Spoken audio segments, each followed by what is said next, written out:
Bum, bum, bum, ba-dum, da-da-da-dum.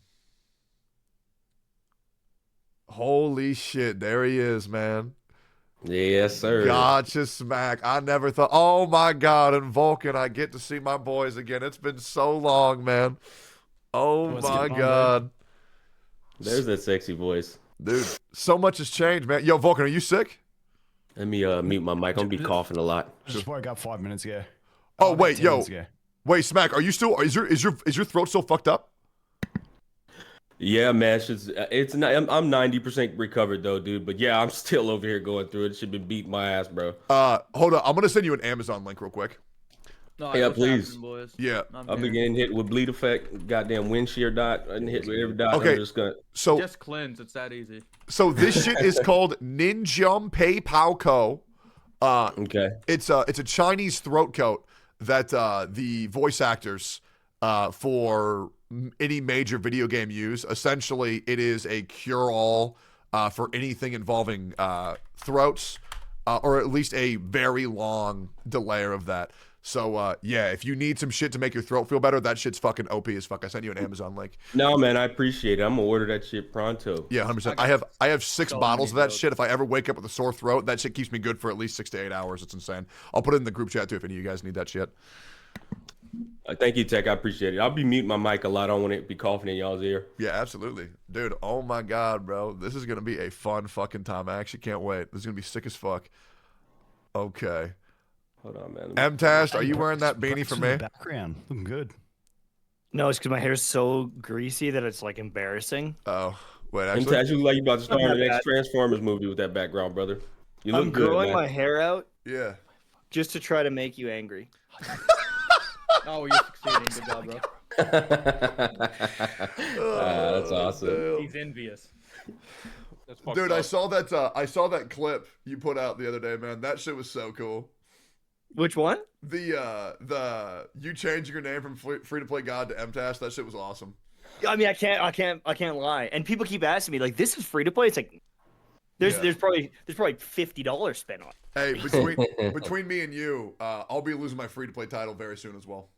Oh Hell god, yeah. Black Swan. Yeah, because I It's mean, gotta be Black I'm gonna be Swan. rolling for Black Swan into Sparkle into Acheron. There's no way that I'm gonna be able to sustain that.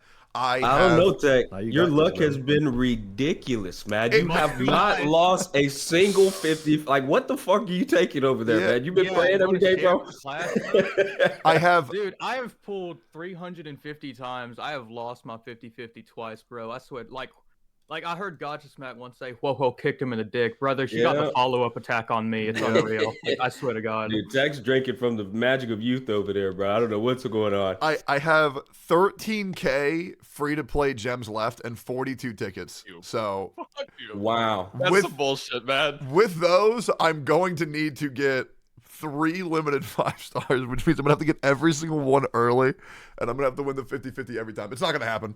And Hello, mic check. yeah, yo, Okay, all right. My bad. Didn't you lose it on Kafka though? the 50-50? Yeah. No. Was it? No, you didn't. No, No. somebody. It was Sela. You lost the 50-50 Yeah, on. Zila, I went to hard pity. Wait, who the fuck? Dude. I Holy bet you were- shit, Box! What's up, man? Wait, how old are you? How old are you? 19? Man, you look good, bro. Box, Holy you look like goddamn Sword Art Online Kirito in that motherfucker, bro. dude? Oh, that is the name of a Yeah, show I've I- not heard in a long Yeah, I time. appreciate it, but Wait, is this the first time you face revealed? No, I had a bit of videos that I had my face reveal on. Oh, okay, I did it for my cool. summon videos, man. Yeah, he Goddamn. had to brother, stop you looking posting good, man. everyone flirting with him because, I mean, look at him. Yeah, holy fuck. All right, I- well, you coming on to him, bro? You want to was make like a main fistful? What's protagonist. happening here? Yeah, I don't know how to respond. I mean, I appreciate it, but like, I just wish it wasn't a room full of men, you know. Yeah. Oh, Oh, shit, you're so he's right. not based. Hey, Got honey, it, got come it. in here. Not just men, majoritively old men as well. Oh, fuck. Well, not that old, right? Who's the oldest? It's debatable. Who's the All right, oldest? take it. Well, I think Vulcan's got us, and then me and Is this Imcash. old bitch down here? Wait, Vulcan, how old are you? Yeah. I turned 34 a month ago. Holy fuck, bro. It's 34. time to retire, dog.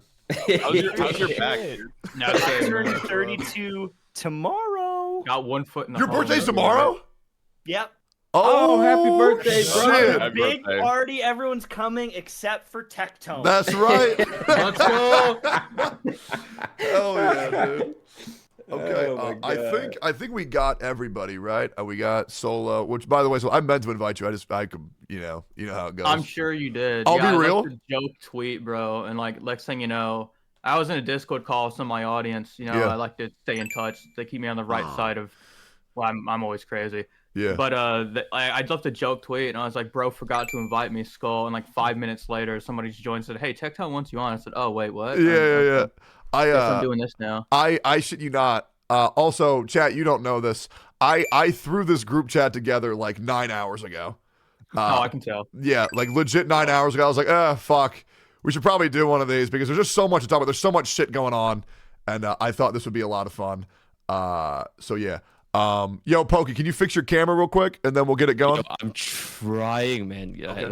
Yeah, just I didn't even know. So- Pokey so- holy Cross shit. country internet connection. So I'll help you, Pokey. So disable your camera on your stream and then full screen this group call and then just have your camera on here.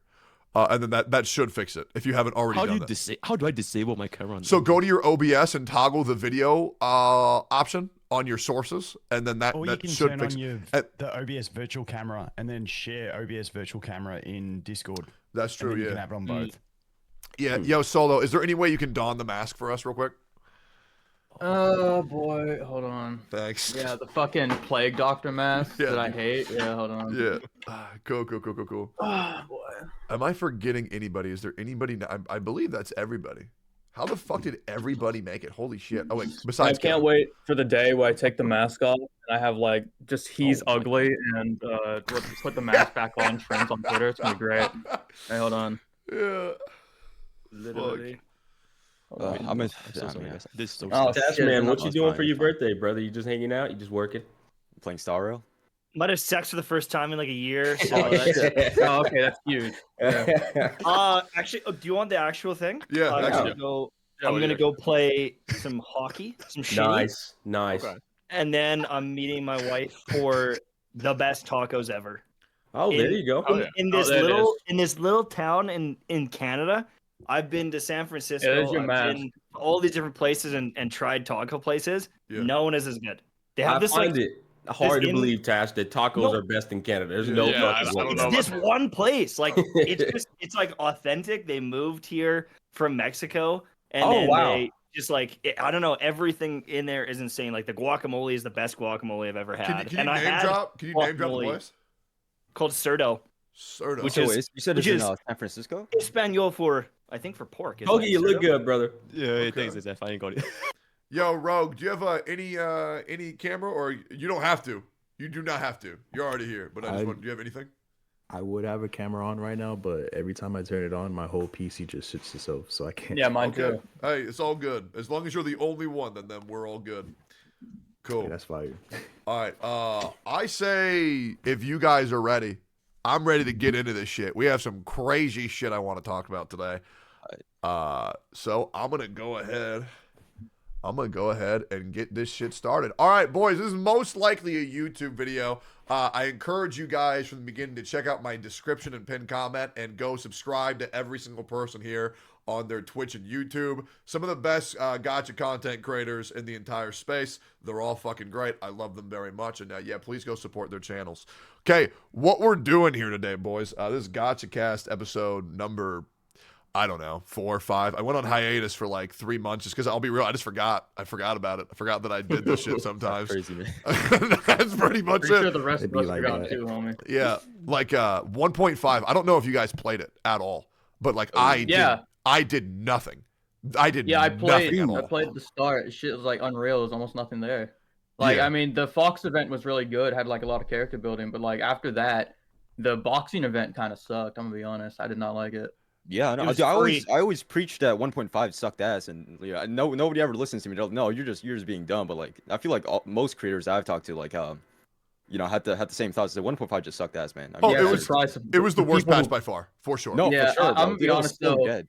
I'm not a big fan of 1.6, not because it's bad, because I suck ass and I can't do the content. So like they just dropped the golden gears, and bro, it's unreal. Like I literally just got my first speed boots like yesterday, and I've been trying for 2 months. Like I just cannot beat the content. Like there's nothing for me. You got your first speed boots yesterday? 2 fucking months, Tectone. 2 goddamn months I've been trying. Like, I just got my first pair. Okay, So, I yeah, had a it's similar rough. experience with the energy regeneration rope, where I did Okay, not that's get one. 5% though, bro. Yeah. That's slightly different. I think the world just hates me. True. Yeah, speed boost is actually crazy. Do you actually? Because here's my problem. I'm a pessimist when people say that shit in Honkai Star Rail. People say, "Oh, I didn't get this, I didn't get that," but like, how often are you grinding?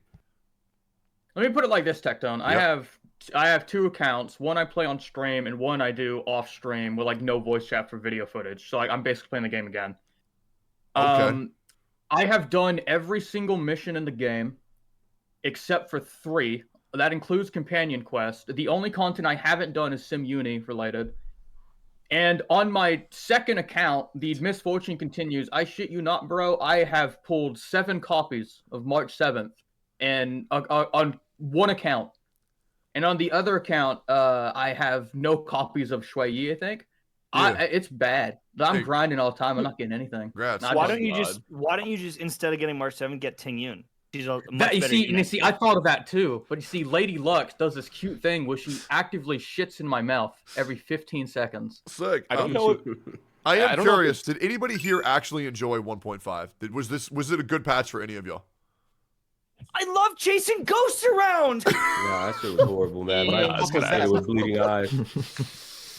Oh, Bleeding eyes. It was Here's the alright. thing, though. Yeah. Here's the thing, though. It was the worst HSR patch, and it was still like, even though the events were arguably the worst I've seen, they were still better than most Genshin events. Oh yeah, I wouldn't. No, Yeah, I mean, we're- like, we're even- comparing to Genshin again. yeah. I mean, shit, you're I right. mean, it's very Wait, hold easy up. We to- stirring the Yeah, Genshin yeah. pot? We can get up in there and No, stir that no, motherfucker. Dude, I'm ready. I'm ready. No, to you're more than start. welcome Yeah, to, I'm guys. all about stirring that pot, Hold baby. off the artillery for at least another 5 minutes, I think. Yeah, I think it is important. A lot of people get upset when they say, "Why compare Honkai Star Rail to Genshin? Why compare it to the Genshin?" Well, it's because it's from it's a different game from the same fucking company. I don't see anything toxic about it whatsoever. And to be honest, I'm underneath the firm opinion, and I would love to know if anybody disagrees. I think it's very important for Genshin Impact to get shit on nonstop, because I feel like the players deserve a bit more than the company has been giving them. Because I mean, the game's just been in a really dry spot, besides story, for probably well over 2 years now. I'm actually curious, is anybody still enjoying Genshin for gameplay wise or minigame wise, or any of y'all playing currently or no? It was always shit. I literally only get on for story. Like it's so funny because everyone is like, "Oh yeah, you should go do like the new Abyss. It's so hard. It's so fun." No, dude, I'm fucking out of there. I did the Frida quest and I fucking logged off, and I haven't touched that game since. Got God damn. Navia, logged off. You know. Yeah. What's the dude's name that's supposed to be the only masculine guy, man? That motherfucker still ain't came out yet. Is it Varka? Varka. Where has he been announced or anything close to it yet? So a little bit of a break of the NDA. I actually voice him, and he should be coming out in about 7 to 8 months. Oh, thank you, Tectone. Is he bald? Yeah, he is. He's bald. Yeah, he's bald. That would he be have a so beanie edit legendary, style? man. Yeah. I just hope that they do like an actual big like player model for that's the one thing I don't like about these games is like I want a big fat like Scottish dude that's like one of That'd the be characters really cool. or like Yeah. like just some like different things and stuff. Like I want Varka to be like a here we go like a big juicy guy, but he won't. He's gonna be skinny Artok Juicy? and like No, I want him to be kinda, like, big and thick. Like, I fat. want to be like strong and like Juicy Throw is Broderick in there, man. crazy. Well, I want him to be big, fat, and I want to have a kilt on as well. I think that'd be a really nice touch. Yeah. Give him bagpipes as a weapon, because fuck it, why not, right? hell yeah. Well, I'm going to go down the line real quick. Everybody's kind of warmed up, ready to go. In case you guys at YouTube are wondering, we got Box up in the top left, Braxophone in the top middle, Gacha Smack in the top right, MTash in the far left, Mr. Pokey in the middle, Vulcan Games bottom left. We have Exco Solo bottom middle, and Rogue Killer in the bottom right. I need to clickbait this video with something, so I want to get the main talking point out of the way. I would like to hear all y'all's thoughts, because this is what I'm very curious about. I will be real. I am very content in 1.6. I have played the game the most this entire patch. I don't need new content at all yet. I'm still very much engaged. I'm still very much having fun. And I think that is generally the sentiment for most people. If you have a different one, feel free to let me know. Also, Pokey, goddamn, bro, your camera shit is just so fucking bad. I can't. That's all I'm looking at. Like, didn't you win a bunch of money recently? Like, have you not upgraded shit? Like, what is going on? He's got a building my modest PC, lifestyle, dude. Yeah, I'm building my PC. I'm building my PC. It's in the process. Holy, Couldn't take bro, 2 more just weeks. order a Starforge, man. It takes like 2 fucking seconds. No. Jesus Christ. Oh, Is that no an ad, way, dude. Tectone? Toys, I mean, dude. that never an got ad? a pre-built. No. Okay, I would like to say something. I don't get shit. Whether Starforge sells or not, I don't care. I don't get a cut of that fucking pie. I'm just saying the PCs are fucking good. I have like 3 of them, and only 2 of them have broken. So they're very. Wait, what? That's a good ratio. I mean, in Tectone, I only have one It's PC all and it hasn't broken. So I mean, you know. Oh yeah, well, I This mean, one's you not high rolled, I very strong. guess. Yeah. So pretty much, I just want to ask you guys generally, and we're going to start from the top and go to the bottom in order, just so we can get everybody. And once again, take as much time as you fucking want when you answer this. There is no rush. I try to keep these things around an hour and a half to 2 hours, but if you want to go longer, you're more than welcome to. I'm just, once again, and thank you guys for being here. I really do appreciate that. I gave y'all no fucking notice at all, and I appreciate how many of y'all showed up. It's actually insane. I just want to talk about genuinely, how are you feeling about Honkai Star Rail? And what are your thoughts for Penacony and things that you want for Penacony? I genuinely want to start with, what do you want from Penacony? What do you think is coming from Penacony? Just for the 2.0 patch. And I wanted to start with you, Box, if you are ready to answer that. Let me think about that. Yeah, I mean, I think I'm ready, man. I'm thinking ready. Okay, First how of all, about this? let's move forward. I'll go first while everybody thinks, and then we'll All right, yeah, go sure, from there. sure. All right. So Penacony is coming in about 5 weeks' time. We'll have Dr. Ratio as a means to hold us over until then. I genuinely think Dr. Ratio is going to be one of the funnest characters ever used. I'm a little bit upset that he is such a single target whore because this is not a single target game. But I am hoping with the introduction of 2.0 Penacony, I do hope we are going to get into the territory where Memory of Chaos will have a wave of enemies. And then we have one giant boss with no ads, just one fucking boss, because I feel like the game has been ruled by destruction characters for a very long time. I know we're getting pure fiction for erudition characters in order to farm for that, but I do think there needs to be a place to where, I mean, unfortunately, this issue won't solve Zila as well. Zila is just going to once again fall more to mediocrity because she needs resurgence procs, but it would be nice to have just a single target boss, just one fucking dude, and then you beat the shit out of them. I'm actually not sure if we have a single fight in the game where it's just one big dude. Because the deer summons trees, the big bitch summons flowers. Like, is there any example that I'm forgetting? I mean, Kafka doesn't resummon, right? But she starts with like 2. Yeah. She has two swords at the beginning. So I guess Kafka's pretty close. That's fair. I don't think so. The first one that came to mind was Bronya, but she has a Silvermane guard bullshit. Yeah. So, I mean, I don't think that works either now. I think they could take a risk with floor 11 and 12 and maybe throw in do a 3 waves format with this single target boss format that you're talking about. I think that would be great if there was a boss on each cycle of waves. Yeah. It seems like even certain elite enemies, they also summon stuff as well. So like pretty much every single mob in the game that's not just an underlane also has that as well. So it's not even just bosses; it's pretty much everything. Yeah. The fucking shapeshifter especially is a very egregious example. You know, God, I hate that fucking thing. I think one thing that, like you were saying, one boss that like doesn't spawn ads. I think if you wanted to make Zilla good, you can have it spawn ads, but just have it be like really low HP. Yeah. Just have it be like not super beefy. Yeah. A thing that I think they need to introduce in Penacony besides major single target bosses is I would very much like and let's just be real, turn-based RPG is a genre that's very hard to innovate on. It's been on for a very long time. It's very hard to do things with it. I personally would like group abilities to where 2 characters can ult at the same time to see interplay. That's not going to happen. I would like an all-out for that. attack. Yeah. Why do you say it's not going to happen? I don't think it's going to happen as early as 2.0. I feel it's going to require way too much. I think that's fucking amazing. Wow. Now, what a do you genius mean idea. like, so when you say that, do you mean like 2 characters using their ult at the same time for like bonus, or do you mean like a whole new animation? Like a whole new animation. Where Yeah, I Fire Emblem, imagine Fire Emblem, I would they imagine. could do that. Yeah. Yeah, I imagine they could do that, but it had to be for like characters who have, like P5, how they do it. they have like two characters work together. I imagine like Bronya and Sela, or like Dong Hung and the Trailblazer from like that spear throw in the Cocolia fight. Yeah, absolutely. Like stuff like that. Yeah, like they have a character user design, interface software for it already. The ult that goes in simulated universe, where you use the simulated universe ultimate, they could just put that into the MOC, but that could be the ability you use with two characters. Yeah, like it's already there. It just That's fair. they have to Like, get I imagine- creative. Yeah, I imagine it being like, I imagine it would probably look like, in the corner, it'd be like two dots, and like, if you have Sela, Bronya, like, charge That's what ultimate, I mean. charge ultimate, Yeah. two dots, pop it, get that bonus damage. Yeah. What were you saying, Now, Brax? I don't was know saying how that. to- Go for it. Yeah, so you brought up like Persona. I think the Stardoll team like actually met up with like Persona devs recently. They did, yeah. So like I don't think it's like I don't know if anything from or that could be like Persona related is actually even off the table, right? Because I feel like that the way you queue up ults in this game, they definitely could do something like that. Like They it's literally not off the reference- table. Yeah. Yeah, they I reference hope it's just like a P5. full-on collab.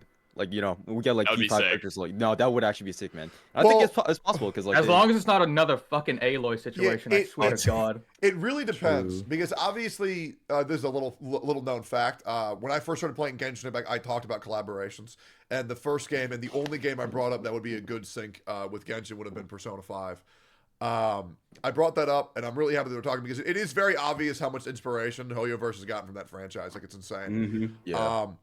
But I would love for them to do a P5 collab, but once again, like Solo said, they need to not do it in the way they did with Aloy. Aloy just kind of just like, she's in the game. And that was really one of the things that upset me the most about Genshin is that it was a very story-driven game, and they didn't even attempt to make it rational for why the fuck they're in the game whatsoever. I would love for Joker to come into the game, but I would like it to make sense in lore why the fuck he's there. I think like what's really weird about Aloy, like I was talking to people about it, like, oh, she's bad. I was like, yeah, of course she's bad. She was a character who anybody on PlayStation got for free, and she was never coming out. She was never gonna have constellations. Like the only people who use her are people who are doing it for content or because it's funny. But like she's in such this weird position where like even her kit, like I have not played Genshin very long. I have Aloy. That was the reason I started playing. She's dog shit. She doesn't even like her kit is so weird. Like it doesn't do anything. Oh god. The problem with It doesn't do Aloy anything. is that Like it's no synergy there. in her constellations, it says that they're coming. So if you click them, it says Oh, constellations. it is? Yes, it does Yeah, we just have to wait imply for that it. they Okay. will It's be on a coming in the boat, bro. future. Yeah. All right, yeah. I'll put it Yeah. on my watch. The other thing I'll is, schedule it. I feel like the character is received for free, they must be bad argument is going to be quickly disproven once Dr. Ratio comes out because I feel like Dr. Ratio is gonna slap ass. It's gonna be hilarious. The problem with Aloy wasn't even that she was free. It's that like, the Genshin meta is weird because there's power creep, but there's also like characters work well with each other. Had they made Aloy a character who was just always good, like even if they gave her a wacky niche, like she works really well on this one team, the problem would have been, okay, well, people are never going to get the opportunity to get it. So now, what do we do? Because now we release characters like Aloy. That was like would have been the problem. Would have been. Now, yeah, they could have re-released it, but they probably wouldn't because, as you said, they didn't integrate it properly. So, like, what would have been the narrative purpose? It's going to release it again, like another free one. It's just weird. Like a I'm weird situation to be in. also being told the collab for Aloy got canceled midway from PS5 side, so most likely we'll never see the completion of Aloy, which is a shame because maybe she could be redeemed if she got additional constellations to actually make her not shit and give a free C6R5. But we'll see. I don't know if that's true or not, but that's what I'm being told from Chad. Usually they're pretty. That game got delayed, right? So like it was supposed to be launching right around that time, and it got delayed to like February. Oh, Like, right. it was Yeah, like also- it was like 6 months or something like that. So Yeah, also it both makes times. sense. Yeah, also both times that game got released, it like the first time it came out, it was like around the same time as Breath of the Wild, and the second time it was slightly after Elden Ring, so it just got overshadowed entirely. So there was also that. So Yeah. remember in the developer diary, somebody brought up if they would do collaborations, and they said they were more focused on expanding their world, their Hoyoverse world they've created amongst Honkai Impact, Genshin Impact, and Star Rail, and basically getting people more invested in it, so they would feel no need to collaborate with people. Yeah. And But it would makes be sense cool, because though. people keep pulling on the same damn character over and over in every single game. Raiden Shogun here, Raiden Shogun there, Raiden Shogun here. So every time they bring one of those characters into one of their new games, people are all hyped about it again. So it seems like what they're doing is actually working. They're getting people invested in the characters they've created. Yeah, 100%. Yeah, that's really, and it's a good marketing decision because then instead of I would You like know, collabs though. To be fair. Yeah, no, I'd love to see Joker just killing everything, but like I think it's Gotcha. He's got a good point because like if you bring out Joker, the 5 people who don't know who he is, they'll see him go, oh, I'm gonna go play this anime game instead. But if they get him invested in Yola for 3 big reasons, suddenly you have people who want to play that game instead. So it's kind of like that. Yeah, because she's only there. There's a bunch of new characters being announced for Penacony in the form of probably my favorite one is Duke Inferno, who looks absolutely insane. Not sure if he's going to be playable or not. There's Sam, there's Sunday. But I would like to see some amount of innovation for the kit. I do feel like another character needs to have 2 ultimates like the main character does. I think that would be good to be able to have pick and choose mentality. But yeah, just some amount of innovating on the turn-based RPG. And surprisingly for me, I cannot think of a way to do that currently. It's very hard to innovate in the genre besides perhaps making a character that pops an ultimate and goes into a mega form like they do for Pokemon, or some amount of, or something where they get added to the game where you can mega evolve one of your characters per battle that enhances their abilities in a certain way. They've done it for Pokemon. Maybe they can do it for Honkai Star Rail. Mega evolves were a little bit controversial, I believe, but more people enjoyed them. But that's pretty much everything I want to see in Penacony, and also I would like to see Himiko die. 100%. I agree. Yes, good idea. Again, for a second time. Where did they even come from? Can we make a petition for that? Hey, I'm all for the darkness. Oh, so Wait, why? I'm telling you, okay, and I've talked about this quite a bit on my stream. We're all familiar with "Never Let You Go," right? We've all heard the song. Surely you've all heard "Never Let You Go." Mm-hmm. Yeah. No. You've never heard? No. We're singing. No, I've never heard it either. The I hate to break it. Never let you go. What is that? What the fuck, bro? Do you like for a Is that It's the song that plays. It's a song that plays when Himiko dies in Honkai Impact 3rd. Oh, I thought you were talking about a TikTok song. That's crazy, man. No, it's because I skip. I pretty much skip like cutscenes, and I don't really pay attention to the lore. So Give me a skip button. Give me a skip button in every game. That's please. insane. So it's a song that's very, famous with Himiko and Honkai Impact 3rd.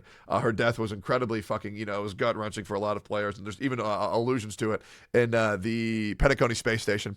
You can see where Himiko died, as well as the Genshin Impact Traveler little kite that they used to fly around. Very cool. But I really just want to be walking around with Penacony, me, March, Welt, Himiko, and then everything seeming fine after we trump the bad guy.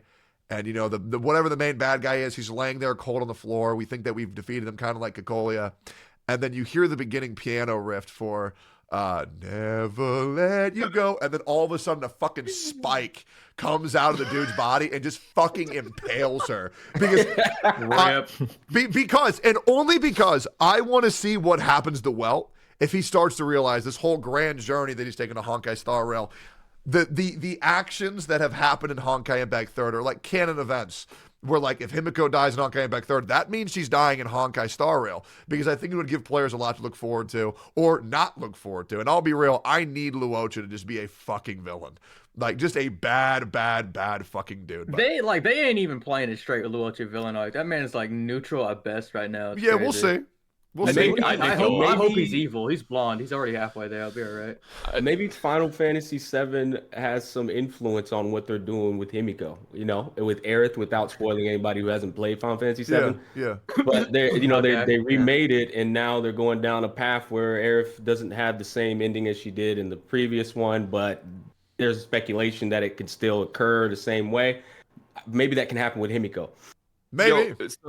So Tectone, hear me out. Yes. What if instead of Himiko dying, right? Well, because Welt is not from that universe, Welt dies saving Himiko because he's the only person that could actually change that fate because he's not actually a part of the universe. They ain't gonna kill my daddy, bro. I'm sorry. Let me tell you he's why. too strong. The thing is, he can't live through the story because he's too strong. Okay. Like he could stop everything from happening. Okay. Like but he can't move a silo on the Lofu. No, he can. He just doesn't want. He doesn't want to. There's literally an option like, yeah, hey, Will, can you move it for us? Julius And Ting Kononova. just goes, no, don't do it. No, we're Like, for me, okay, Welt is one of the most interesting characters in the entirety of Honkai Star. I think if Welt dies, that would obliterate the narrative multiple times over. I'll be real. What the fuck has Himiko even done? besides sit there on a train and have huge No. tits? But that's the thing. Space laser. He attacked the robot. Fight against the machine. Like Yeah, she lived attacked it. the robot one time. And then the rest of the time she just stands there and she looks pretty. Punched the shit out of And that's why she Cocolia needs too to with do that more, damn bro. Why do you want to kill her off so mechanical early? Like she hasn't even done It's been, it's been like 8 months. Yeah, It's but not still, early. she hasn't done anything. Her character hasn't even developed yet. He wants to kill Yeah, him already, bro. She's Yeah, past her prime I anyway. get You're it. right. Because Well, it's not going to doesn't develop. Also, She's a standard Himiko banner also unit. helps Bronya make like the decision on what to do with like the IPC and stuff. Like, Does is she? Bronya is she Rare Himiko royalty? appearance. Like In everyone's Bronya? like so obsessed with her. Like, is Bronya royalty? Because she Yeah, she has like the same Bronya's color scheme as a, Argenti, and he's like a knight from that like place. Like, I feel like Himiko is actually like a queen or something like Bronya that. is a supreme guardian, and supreme guardians are basically like people chosen by the Aeon of Preservation. That's what she is. I don't think she's basically like the Pope, but instead of being Catholic oriented, she just has big ass titties. That's basically what she is. Yeah. Is Himiko from Penacony though? That's the establishment, right? Yeah, If she Penacony's is, a new planet. This is the ultimate time for them to reveal like things about her past, her lore, and everything. Like if she's from here, that's because Tech was asking what we expect. I expect to see and hear about Himiko's past in Penacony, the place she's from. So she's not from Penacony. Okay, so she's not. Okay, Yeah. all right. Well, damn. So- But I where's that at? imagine, Yeah. I imagine they'll give us the opportunity to learn more about her because I kind of like what they did with Welt. Like he wasn't there on the first mission, but he took up the torch when Daniel didn't come. I imagine we'll probably get to know more about her there. It makes sense if they're gonna follow the pattern. This isn't like it's not like Genshin. Like their quests are centered around the characters that are in the game, right? Like Yeah. there are some NPC quests, but like we've seen, like I think even does Yenshing have a companion quest, or is he just like the star of one? I don't remember, but like either way, we learned a lot about Yang Yenshing. Jing had a story quest and it was completely overshadowed by Jing Liu. Yeah, I kind Yeah, of he feel did. like they He are did. gonna do that for like Welt and Himiko. Like they have to. Yeah. Because they're so interested in like fleshing out the lore of the characters in the universe as opposed to like this NPC's story on Penacony. Yeah. The last thing I'd like to see in Penacony for 2.0 would be the dating simulator that they had in the game that they scrapped. Wait, they My had it? man. They My had it man. in the game? Yes, Really? please. Yeah, they had it in the game and they scrapped it before the game went live. Can you please no? Why? Can you please not? Why not? Why, dude? Because Yeah, they're why going not? like- this is the first time Yep. I've actually been like, okay, Hoyoverse is actually, in my opinion, making a good game for Yep. me. Yep. There's Let me lots of like, recommend it to people. there's like all sorts of like combat things, and it's evolving, and they're taking the same content and flipping it on its head. And every event, like I don't know, like each patch, they've added more endgame content than all of Genshin Impact combined. Like Correct. 4 years of it. Every single patch they do better than Genshin has ever done. True. I mean, And so I'm really enjoying it. And if they start going down the casual side of things, and they're like, okay, well now it's too hard, they will ruin the game for me once again. And then because here's the thing, I rant about Genshin all the time, but I don't rant about HSR. I'm hyped about it. I enjoy it. I recommend it. And if they ruin this for me, then But hear me out, dude. Listen, You got I don't nothing. lose- listen. I don't wanna what's lose my crazy? baby. You know what's crazy? You'll Dash? get There was, 300 jades one from second, it. one second. So people were saying in mass that you and I were going to quit the game within 2 patches because we were going to be overly negative, shit on the game, and then leave. oh yeah, I We're know. both still here, very content because when the game actually puts out good content, you're not going to fucking bitch. Yeah. Yeah, I will. Uh, I'm very pessimistic. What can I say? I I think like that, to I like to fight people. Yeah, and I need to talk to you about a take that you had. Also, Rogue. just to I make know sure- exactly where this is going. Yeah, I got to talk to you later. Rogue, yo. What's up, bro? Just want to say, yo. All right, we're going to go from top. Silent, man. Okay, we're going to go from top to My bottom. bad. And, Silence of the lambs over there, bro. yeah, My background is like loud sometimes, so I just have my mic muted. I Nah, respect man, that, you're dog. chilling, bro. Yo, Box, what do you want to see from Penacony? Oh shit. So I think going back to like the point at first, bro, you talking about like the story and how you want like Himiko to die. Well, I don't want Himiko to die. I want her to like develop first. But like I want more dark stuff because like you know when Ting Yun got her fucking neck snap, bro, like that Oh, I was know. awesome, bro. Like it was funny as shit too, and you know everyone was talking about it. So like we need more stuff like that, like dark shit to get the story, like not some baby shit like Genshin Impact.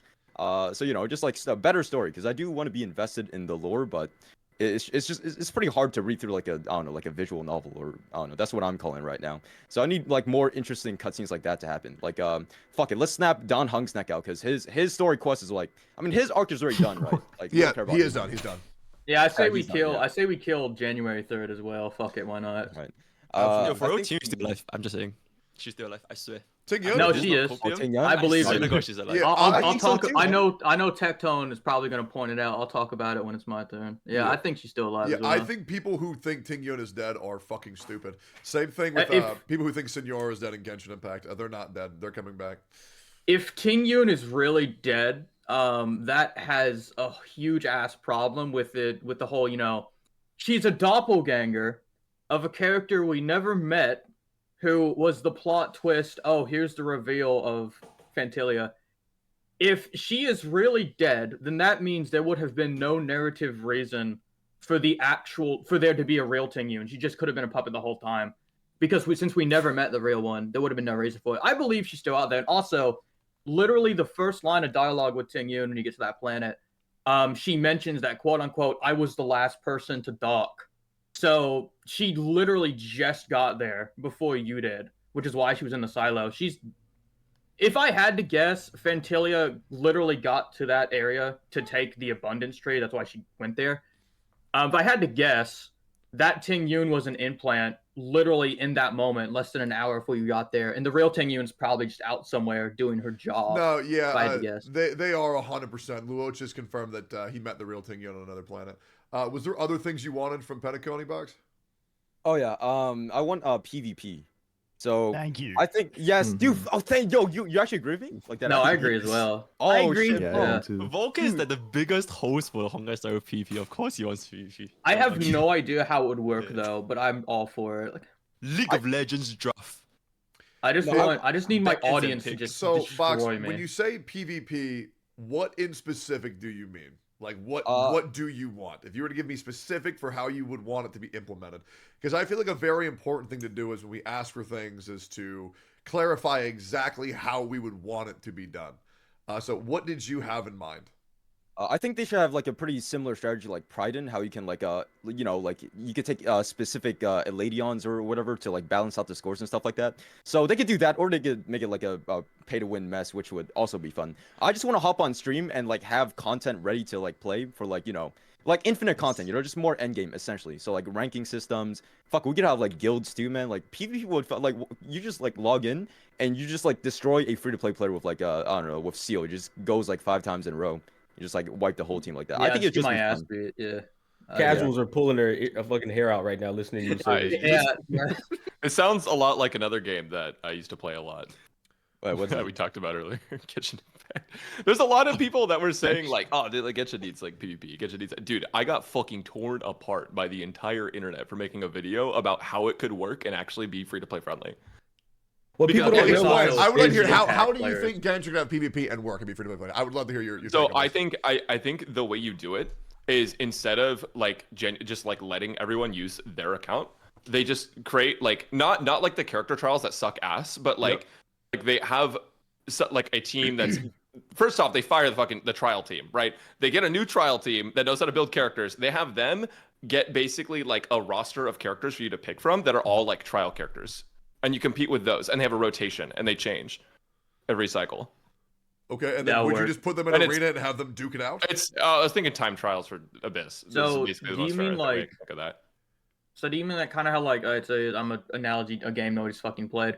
There was a game I used to play. It was called Skullgirls. It was a mobile gacha game, and like they had like this system of PvP with like to level the playing field. Like they just had like pre-designated characters, like they were already built and everything. Yeah, You just yeah, mean, like, that way it's not basically- like yeah, whales like just sending people beat everyone.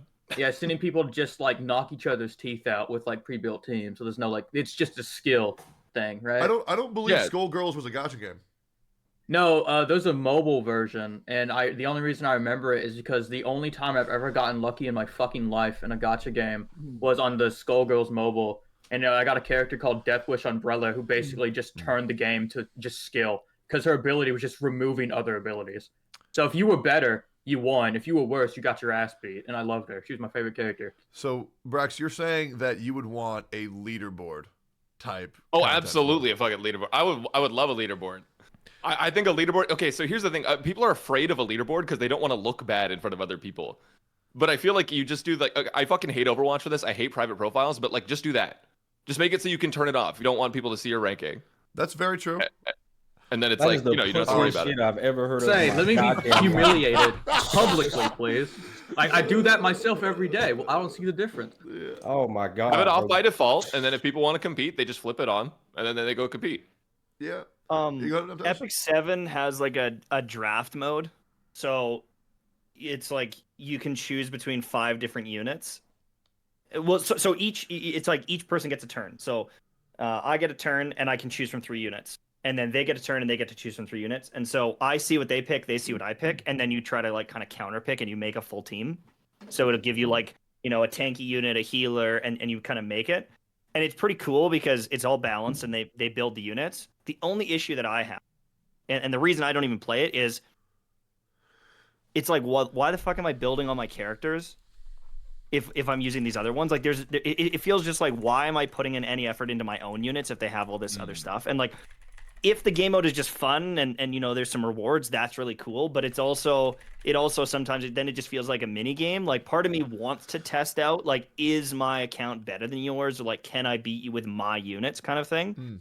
But then at the end of the day, you also have to think about this: are the characters in Honkai Star Rail deep enough to have PvP that's actually exciting? No. Like think about what we've I got right imagine now. whoever's faster just kind of wins in most scenarios. That's what Yeah, I. like That's every Bronya gacha game though. E7 has that issue. Summoner's War has for that sure. issue. Speed wins. Whoever goes first wins.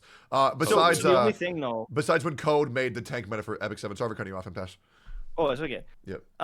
See, the thing is though, is like if we start getting other stuff, so it's like if you use a non-attack skill, now my unit pops off and kills your highest DPS unit. Then I think we need some stuff there. Or like if you use a non-attack skill like a Bronya, now I get a 500 HP shield on everybody. Stuff like that, like more interactive stuff. But I just don't see that happening because then they'd also have to, like, those characters would have to make sense in PvE as well. And like, what boss is not doing an attack skill ever? MTash, You're making good points. Go ahead, Brax. I was gonna say, what do you think about like Gambit style? What do you mean by that? Not like I see. so not like you like raid them, but like they have a side of the field, you have a side of the field. There's a boss in the middle. Mhm. Whoever does more damage to the boss, you have to think about like who to attack, whether it's the other side or it's like the boss. Mhm. I think that'd be a lot of fun. Gambit, do you know what at Gambit that is? point? No, I'm sorry. Go for it. So Gambit is a Destiny game mode where it's like one team versus the other team, and you're shooting all the enemies, and you're getting points for doing that. And so it's like PvE killing everything, but you can also invade the other team and like kill them to like reduce their points. And so it's kind of a mixture of the two. So it'd be PvP, but like you'd be fighting enemies and like prioritizing getting as many points as possible, I guess. The problem with that is that Destiny fucking sucks. Good. True.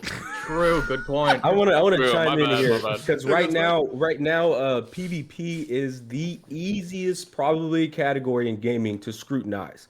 And when you scrutinize PvP, you by definition, you go into this negative mindset. You're constantly picking out all the negative things to make this idea seem like a horrible idea.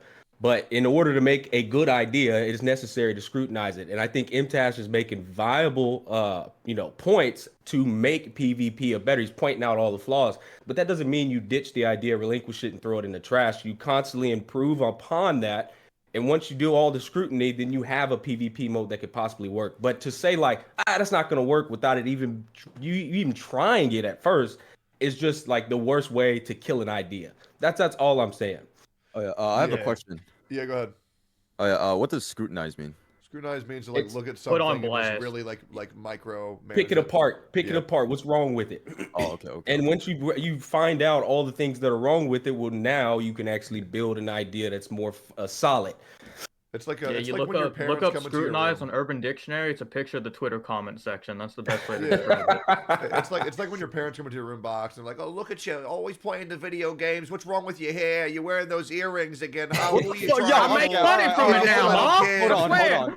Yo, at least I could grow my fucking hair out. Oh, man. dude, what is going on, man? Yeah. You don't talk to him like that. Asshole, dude. I think you look beautiful, man. I think. You Oh, look thank you. Thank Okay, you. All right, Tectone, you could fend off the bald allegations. Take a penny, put it on top of your head, and like zoom in on the camera. You True. got hair there. Your chat has to shut the fuck up. Oh no, I have hair. I do have hair on There my you head. go. I'm just shaved.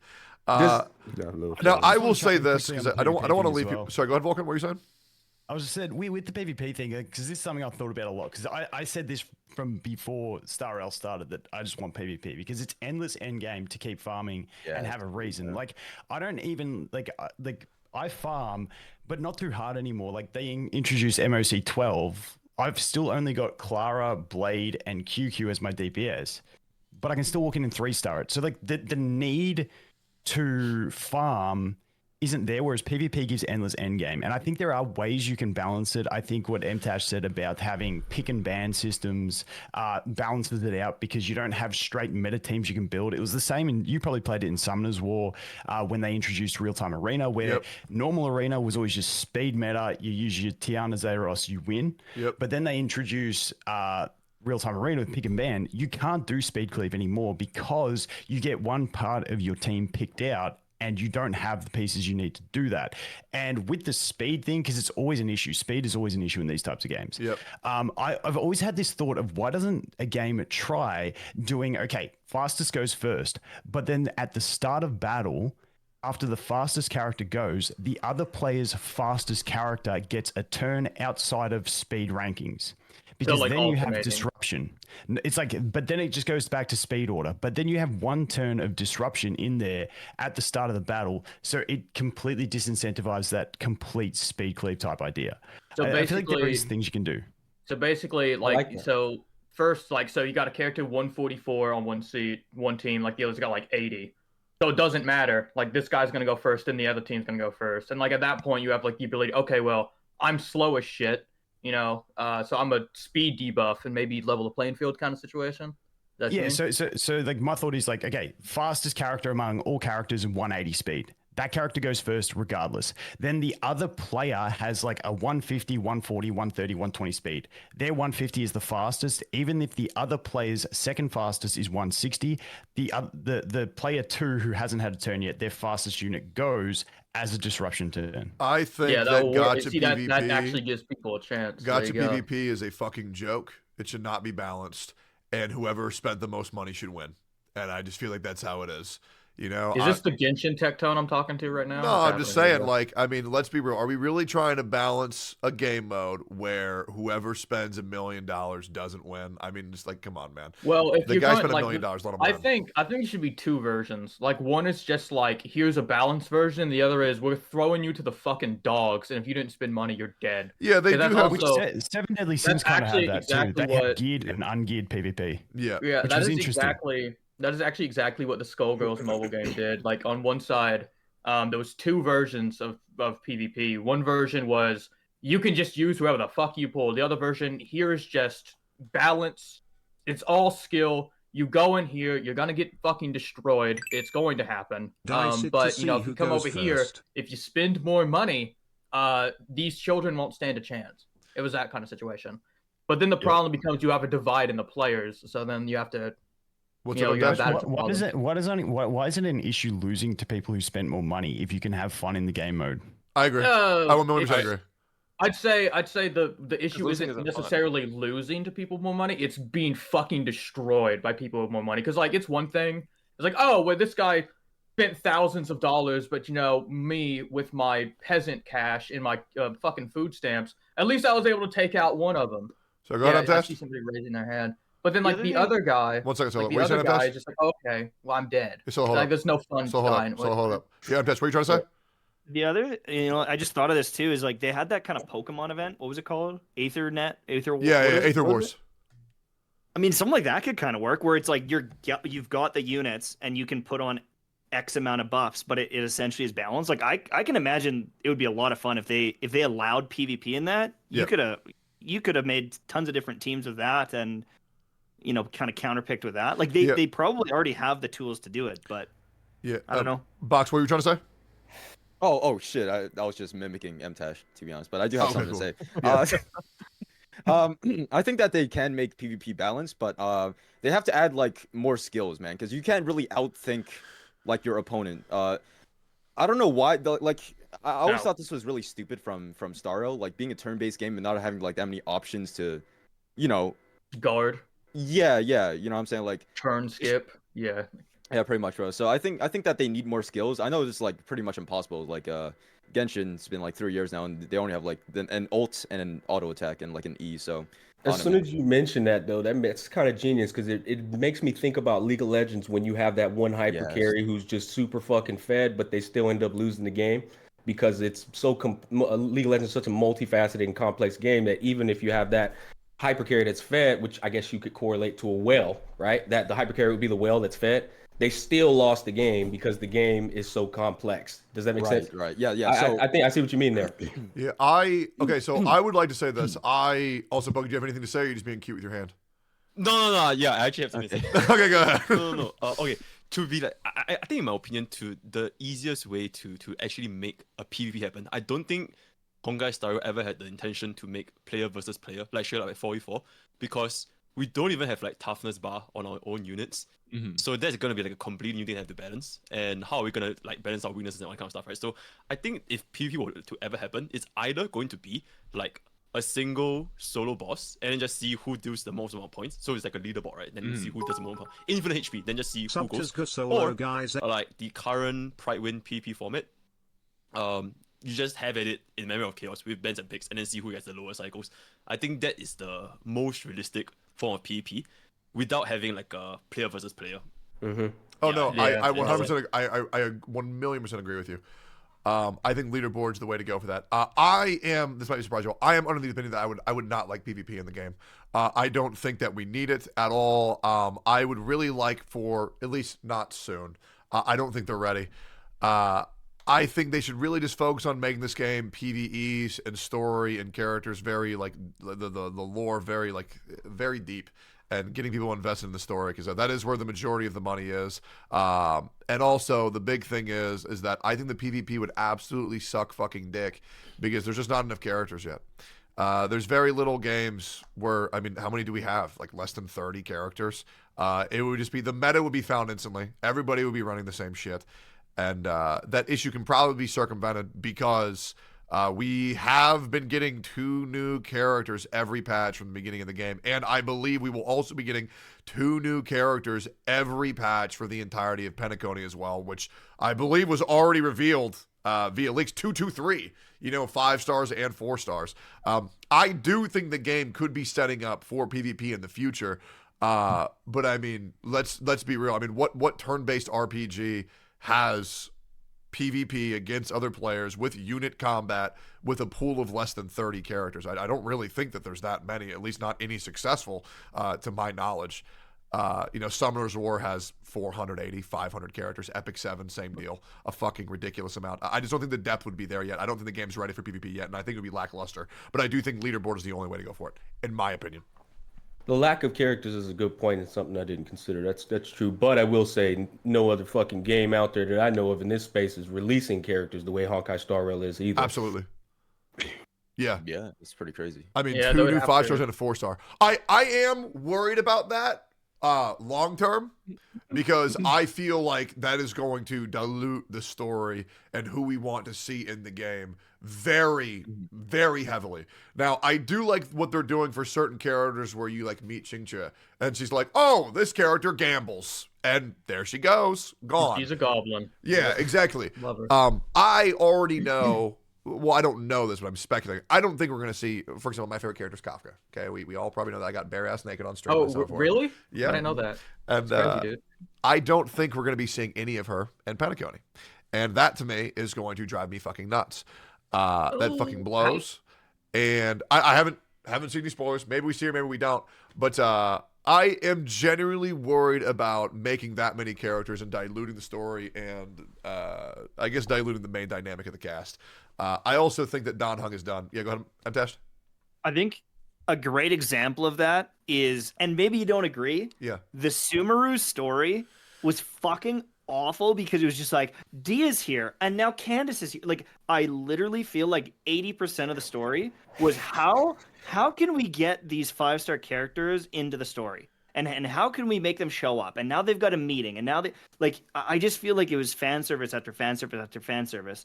And I think it makes the story worse. And then Dia is this like essentially badass like mercenary chick. She can go in with her claymore and kill a bunch of people, and she's And like, she sucks. "Oh, I'm gonna do my makeup and like I hope the traveler likes me." And it's like, what the fuck is this? Like, Wait, where did that is this? happen?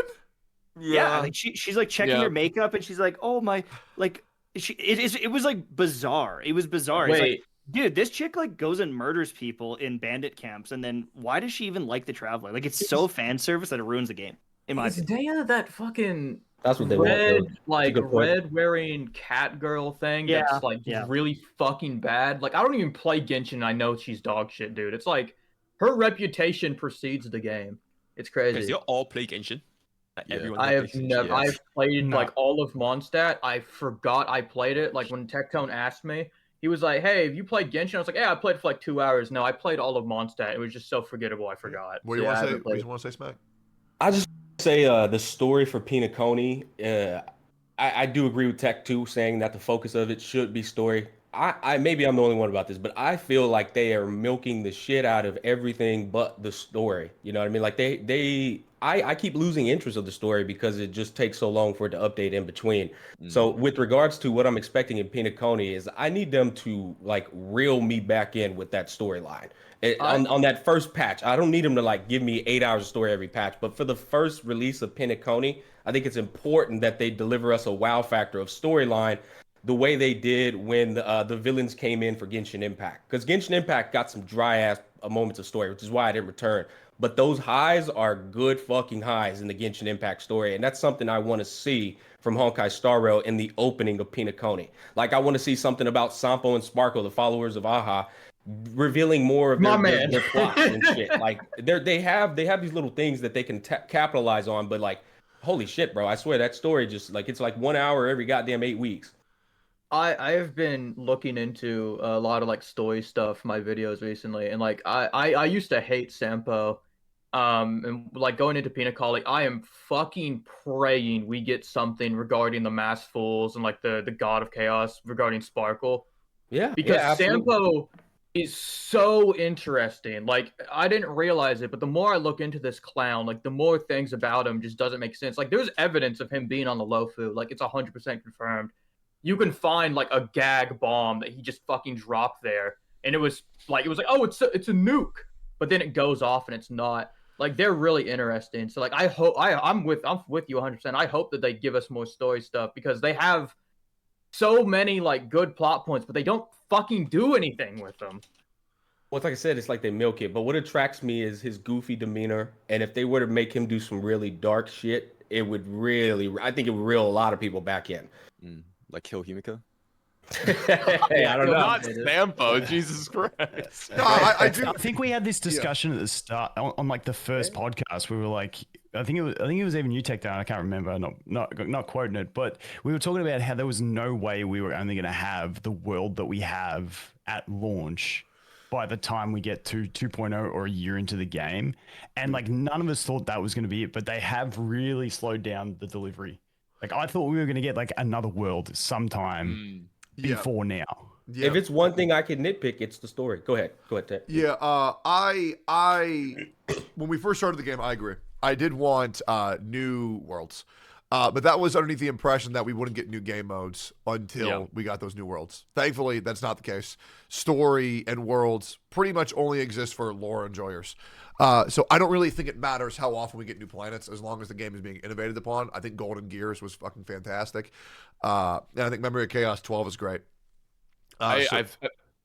Sorry, I was gonna say. I feel like I've heard so many people say like Golden Gears is too hard, and I'm like, thank fucking Christ, dude. Like, I'm so glad they keep adding more game modes and shit. I don't mind if they progress, like if they add new zones slowly, right? Because I'm not playing this game to farm characters. I'm playing this game because I enjoy beating the content. Like I enjoy playing the content, playing the characters. I don't need more Ascension materials. What I want is like more game modes. And they're doing that every single patch and I fucking love it. Like I love that I can go into Golden Gears and get fucking mollywopped because I picked the wrong blessing at some point. I think that's sick. Yeah, I just cut fucking in love real that. quick. Yeah. I'm not sure if you guys have noticed. I just posted this video like a couple of hours, not a self-promotion, but essentially, do you guys know that you could actually guarantee getting both run May blessings every single time? Like every single time. oh, please share with the class, man. Yeah, because yeah, yeah. I've Okay, so I have TLDR. Yeah. share So with the class. TLDR, this was discovered in like the CN community on Bilibili. So like essentially they discovered, you know, the purple notes, the abnormalities. Yeah. You get You like mean the random occurrences? occurrences every single time. Yeah. Right? So each time these occurrences only happen once, and then once you do them again, they'll never happen again. So what they discovered is after you go through all 17 occurrences, you are guaranteed to get run May at the last couple of notes if you choose the 3+1 or the double, like 100% of the time. And everybody in my community has already tested it out, and it's like guaranteed. So it's like it's huge. Yeah, and the videos are doing really And you're well, telling me if you want to figure that out, Holy all you got to shit. do is go to MrPokeyYouTubeChannel.com and watch that video. Yeah, there you go. Yes, sir. Actually, I What a figured real out with friend. Ron Wow. May, if you That's crazy. if steal you that interact content, with the Ron May occurrence as Ron May, you actually don't have to pick. It lets you just take both options. Yeah. It does. Yeah, I actually still haven't encountered done it that for the mode. first time. I encountered it But for the y'all first liking it? time like a week ago, and I got both options. Like, oh, that's crazy. Like, let me talk about this. People already figured it out. Yo, Box, is that everything you wanted from Petaconi? I did make a list at first. Hold on, let me see. Okay. Free 5-star. That's more anniversary wise though. Is it true we talk about like the anniversary? You can talk about whatever the fuck you want, man. Oh shit, bro. Dude, do you guys look at leaks by the way, or do you guys dream? Sorry, my bad. I only dream, yeah. I You mean like the Oh my vegetable? goodness. Yeah, dude, I love There's no leaks. way. Like the vegetable. So I look at leaks for upcoming characters. I don't look at leaks for anything else. When I see like when I saw some Petaconi spoilers, that shit pissed me off. And I also heard some story spoilers that should also piss me off. I not didn't hear anything reason for about story. Petaconi, but for the past, I heard story spoilers, which I really don't enjoy. It makes me really fucking angry. But yeah, for upcoming characters, I look at those. That's about it. Okay. All right. Because I don't look at leaks at all, and I like to like speculate, right? So with how generous Star has been being right now, I think it's not impossible to get like a free 5-star selector pack, and I'm really hoping that we get that, just so you know, we have like a signal that this is not going to be like the same thing as Genshin Impact again, and so we can shit on them again because No, we shitting on Genshin. we somebody will recently 1,000,000% be getting a 5-star selector for the anniversary. 1,000,000%. Somebody recently like explained to me just how bad. Like I always thought, you know, because I always hear shit about Genshin, and like I was like, oh, they're overreacting. Somebody recently like explained it in a very digestible way, just how fucking bad their anniversary was. They said, let me put it like this: what we got from the first anniversary was less than the maintenance patch rewards. And I said, oh my god. Yeah, all right, that checks out. And like as soon as like I still don't think like the going on like other apps was justified and like review bombing them, but like I saw that and I was like, oh yeah, okay. Yeah, no. Hopefully Star Rail actually does something nice for us.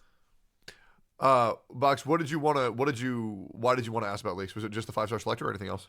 Oh, yeah, just like the 5-star selectors, man. Because people are always trying to to come to my chat and talk about leaks too. So they're like they're kind of hinting at it. So I'm not sure if it's like actually coming around, but I thought it was going to come in like the first place, man. But other than that, I really don't have too many expectations out of Star Rail. I just want like more endgame, to be honest, bro. That's all I want. More endgame, and because the game is doing good right now, so I have faith. You want even more right now? Yes, right now. Okay. Bro, I've been playing Put that into words. What is it that you want? What do they need to do? PvP. That's not happening. He went back to the same thing. It's literally Probably won't have over that next 3 Got a years. one-track mind. Let me tell you It's why the you only don't want infinite that. end game. Okay, let me tell you why you don't want that. Okay, as content creators, players, I don't care. I'm not here to advocate for that. You don't want PvP because that is not going to give you any time to stall.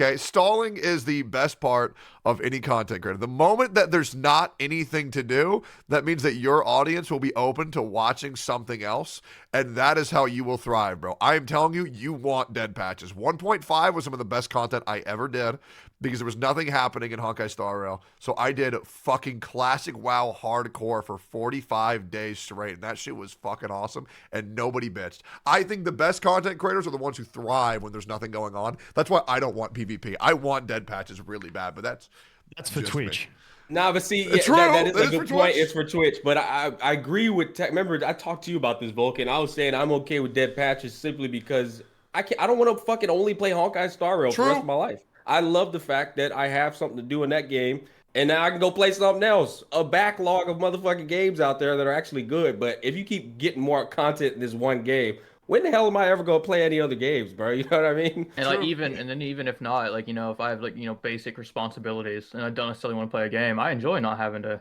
do that shit. I mean, bro. this is all a subjective debate here. But what I'm saying, Box, I hear you want more in game, but like, do you not have cravings to play other games or do other shit? Yeah, let me No, recommend bro, you some good ones, bro. I got you. Trust me. Uh-huh. I think I it's just a good want to get point. a yacht. That's all I care about. Just So want to get a yacht. Hey, if that's you what I'm guys saying, keep man. pump the content, fuck it. MTS, by the way, I did want to ask. You don't have to answer this. Mhm. You a Yep. big investment guy?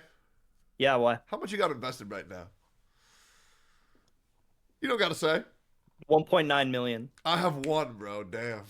Damn, bro. Look at you. All right, it- fucking here's the flexing issue. on the peasants. Yeah. We It are. used to All right, I be. see you. It used I to see be you, bro. 2.3 million, though. That's the issue. Oh, hey, that's okay. Is that raw investment or debt?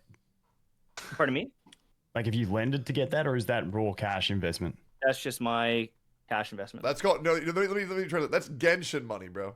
That's Genshin. Well, and that's the issue is Yep. I made so much money during Genshin that as the market was dropping, so like the theory is invest as soon as you can because long term you're gonna win. But the issue was, well, everything dropped 50%. It can't drop anymore, and then it dropped another 20%, and it's like, well, Yeah. rip 300 grand. Yeah. Well, the key to But- investing is No, but did you having the sell- money did to you always sell? dollar I just cost kept average. kept buying. So like some of the stuff that I have is down 25%, 30% even. Yeah. But some of the stuff that I bought at the bottom is up like 100%. So it's like there's some stuff that's up really good, but I'm still down. So it's a tough gig. If you have the money to dollar cost average, your investments will always come back stronger. Yeah, exactly. I'm gonna Not close my eyes financial and wait advice. 30 years. Yeah, not financially. Yeah, that's just his opinion, guys. Anyways, Promise. we should if you ever want, we should really talk finances sometimes. Really fun. I Oh, think that's my I'm funnest thing. Is I love Before I it. quit. oh yeah. I'm actually gonna make a finance channel. I'm like I already have the camera. Like I'm gonna do. Oh shit. Like, I can't tell you what to invest in, but I just want to talk about like even just like the money side of YouTube is like what is the most money I've ever made from one video, or like what like all these different things, or like hey, I lost $300,000, but I didn't sell. What happened 10 years later? Like Yeah. like topics that like people can learn from, but I'm not a professional. Is just Absolutely. like to track it and show it and be like, I was patient and it paid off. Like, maybe don't panic sell and lose your shirt, kind Yeah. of Yeah, things. I've been waiting for that channel. You made that video like 6 months ago. I know. Where is that? Bro?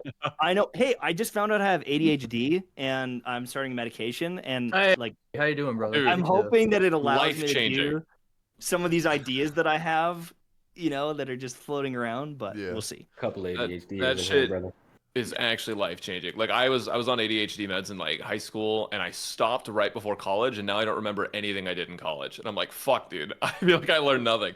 I like high school. It was so Nothing to easy. do with I the drinking and the parties. no, trust Yeah, me. That nothing to do with that. It's fucking crazy, like how much a difference it makes. Like no, I don't want to get too much into it. Like when you take it, like it's a lot easier for me. Like I don't want to go too far into my personal life. But like fucking Christ, I don't take my medication. I am not there. I do Right. not remember shit. All right. Well, Box, we've been on your endgame Yeah, thing or Pentagon thing for about 30 minutes now. You got anything else or no? No, I'll let the next person go, man. I appreciate that, we're bro. good. All right, yo, Brax, what yeah. do you want to see in Pentagon? Dude, I love the new characters they put into the game. I love Shui and I love Ronmei. Obviously, Ronmei is very fucking like she's insane, right? So I'm gonna like her, but I like the focus on break effect because that has been like a basically useless stat for so long, and I like that they're changing up like what's important. Well, you said because I'm you said tired. break effect. Yeah, Wait, God, just back. How do you say that word? Break effect? What do you mean? You say that fucking shit so weird, bro. You say Dude, break I effect. do. Oh yeah, dude, my fucking this is my southern ass accent probably, bro. yeah. I mean, I don't really give a shit about the story. I do think like masterful stuff would be kind of cool. Fuck Sampo. I Wait, think you that, don't give a shit about just the the story? new characters. I honestly don't give a shit about the HSR story. No, Oh, I mean I'll thank play you. it. No, I'll same. sit there. I'll Yeah, enjoy it. Same. Right? Fuck the story. Like- I just want like Mario Cross 20 or Yes, something. sir, bro. Yes, sir. Yeah. Go for it. Go for it. So like, yeah, I don't know. It's like it's fine. I don't dislike the story. It's like I played through the story. I enjoyed it. It's whatever. I just don't really care as much about that because I'm too focused on like slamming my head against a wall trying to Wait, make this give me 1 4-star second. character usable. My audio has blown up. Give me 1 second. Let me fix it real quick. Uh-oh. Give me 1 second. 30 I've been over here lagging for a while, dude. I'm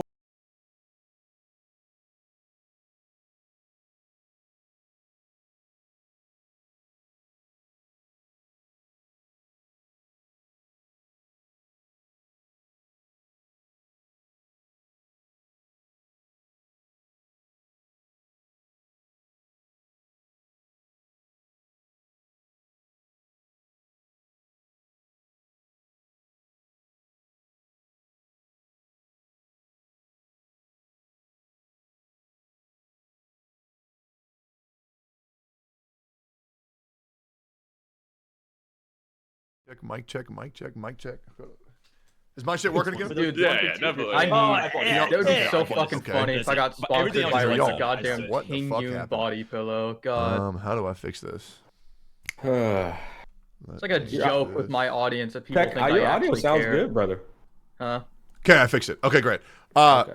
Sorry, if we're all ready, the last thing you said was, I don't enjoy the story. All story enjoyers should kill themselves. Continue, Brax. That's about what I said. Oh So- yeah, okay. I'll see myself out there. Yeah, no. I don't know. It's fine. Like I enjoy the story. I'm just not like a huge like I'm gonna do the story every patch, and that's what I'm looking forward to. I'm more looking forward to like having fun playing the game in different ways. That's what I like about it. And so I like when there's characters that are fucking based around break effect and a character that can break toughness on with any weakness. I think that's fucking sick. I love that. And so I hope they have more characters that have like really unique gimmicks like that. So we're not just like build DPS, crit, speed, damage percent, and then like it's all that. I'm also excited for Pure Fiction, but that's not Penacony. That's just like in a week or so. Yeah. I feel like some the people AoE? can't understand. Is that the AoE mode? Yeah. Yeah. What are you Okay. gonna attach? Yeah, I'm gonna get rolled on that. All right, cool. I feel like some people can't understand that. Like, you don't even care about the story at all. And it's like, I've played Epic 7 for a couple years. I've never watched one cutscene. I have no fucking idea who any of the characters are, or what they do, or who's powerful, who's not. I just fight the bosses, do the raids, play PvP, and like I just do not care. If I could skip all Hoyoverse stuff and just play the content, I mean, I would do that each patch, but I probably wouldn't play the game the same way I do now. Like I would go in, do my weekly stuff, and then be done with it. But I'm one of those people that like content for me is like challenge. Is me trying to beat that thing, and then once I've beaten it, I'm satisfied, I'm good, and I can move on. But yeah. So the story as well is that they like at the launch of the game, I think everyone was pretty entrenched in the story because like it was like a good flow. It's like when you watch a show and then they're like one episode per week. It's like I can't do that anymore. I need the whole series to be there. So like the slow release of story makes me lose interest. That's what I was talking I have about a lot earlier. to say about story. I'll save that for like my turn to talk, but I'll put a pin in that for now. There's like a lot of problems with it, but actually, I like it. Not on a first playthrough, but like more of a retrospective thing. I'll save it for later. So I think I totally understand when people say that they don't give a fuck about the story, they could skip it. I'm on the opposite side of the fence where I think it's incredibly important to the video game because I feel the majority of banner sales, as we can tell from previous characters, isn't coming directly from meta. It's also by how much the people like those characters. So I feel like for Unless the you're Kafka. Yeah, I think Kafka still did pretty good actually. Yeah, she's good. Her and her merry band of power pellet poachers. She's all right. Yeah, I think it is a story-based game. Exactly. Yeah, I think making sure that the story is innovating for everybody is very good for the company, as well as myself. I still very much enjoy the story. I really enjoyed Miran Maze. I still really enjoyed pretty much every single patch so far. I mean, the whole event one I didn't really give a fuck about.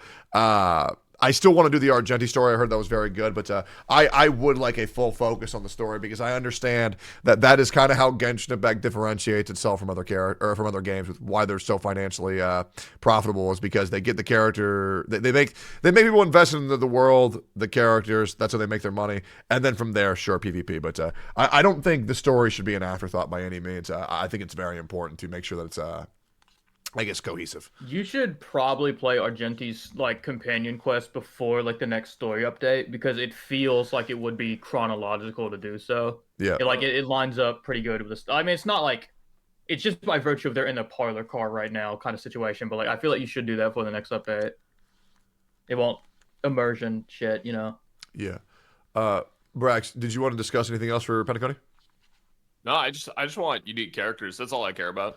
Okay, and give me an example of a unique character that you'd like. What would you want the character to do? So like imagine a character that like scales off of effect hit rate or something, right? Like what if we had like a Nihility character or like or even just like a destruction character that debuffs or something. And you build them effect hit rate to get them to like actually use their effect, and then like based on the amount of effect hit rate they hit, they get like different buffs or something, or have different effects. I just think like gimmicks like that are based around the character's build are like super cool. So you just look at leaks or what? No, I don't think you just Wait, Brax, so you just like look at leaks or what? Wait, what do you mean? Oh, so you got no idea what you're talking about. It's just a coincidence. It's an easy question, man. No Yeah, way. total coincidence. No, wait, is there a character that does that? No, Oh, it's not. yeah, I don't know, man. Unfortunately. I mean, who knows? Yeah, man. No, definitely mean, not. It's fine. Interesting. Okay, Yeah, I'll be right no. back. I'll be right Give back. you Hold the on. leaks, Yeah, bro. yeah, yeah. Yeah, I do agree with him to that though, because like there's a certain character I've been dogging on him for the entire time. Misha, the dude he's gonna be dead day one. This man is an ice destruction unit in a meta with Jingliu. Like it's over for him, bro. Oh, Like, yeah, he's I don't fucked. know what they're gonna do. He's fucked. Me Yo, Brax is personally. looking at leaks right now, bro. Oh yeah, I know. Look at him go, man. Look at this guy, bro. Yep, look at him go. Shit. There's no fucking way, right? Like, Oh my god. Brax, we're fucking with you, homie. No, don't fall for it. You just got gaslit, dude. It's there's crazy. no fucking way. So for me, whether a character scales with defense or HP or effective, I don't really care. I would like to somehow think of a way to actually make a character truly feel different. But it's just such a hard thing to think of. Like, it is incredibly difficult.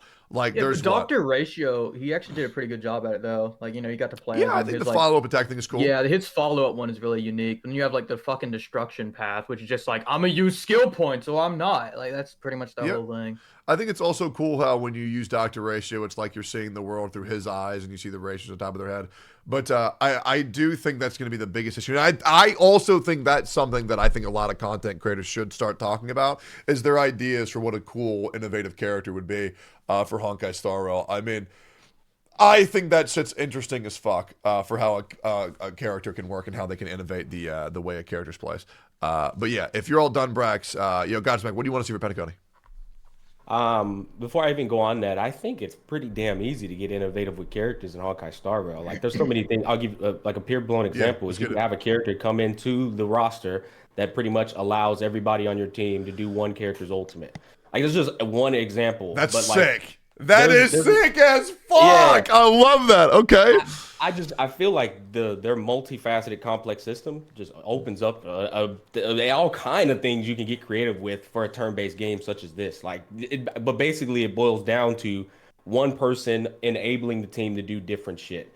But going back to what I was talking about, I want more variety of battle music. I'm tired of listening to the same battle music in the memory of chaos. I just play it on sound off now. That shit makes my ears bleed. God, the biggest letdown was the Fantilio team. Goddamn.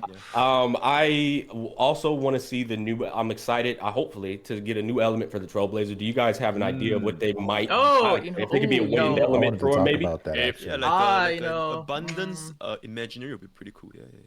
Abundance and imaginary would be cool. I was thinking maybe wind, because there's this theory, and I'm not kidding, literally a theory where they're like gonna give him the element that March 7th or Dan Hung, the original 3 have.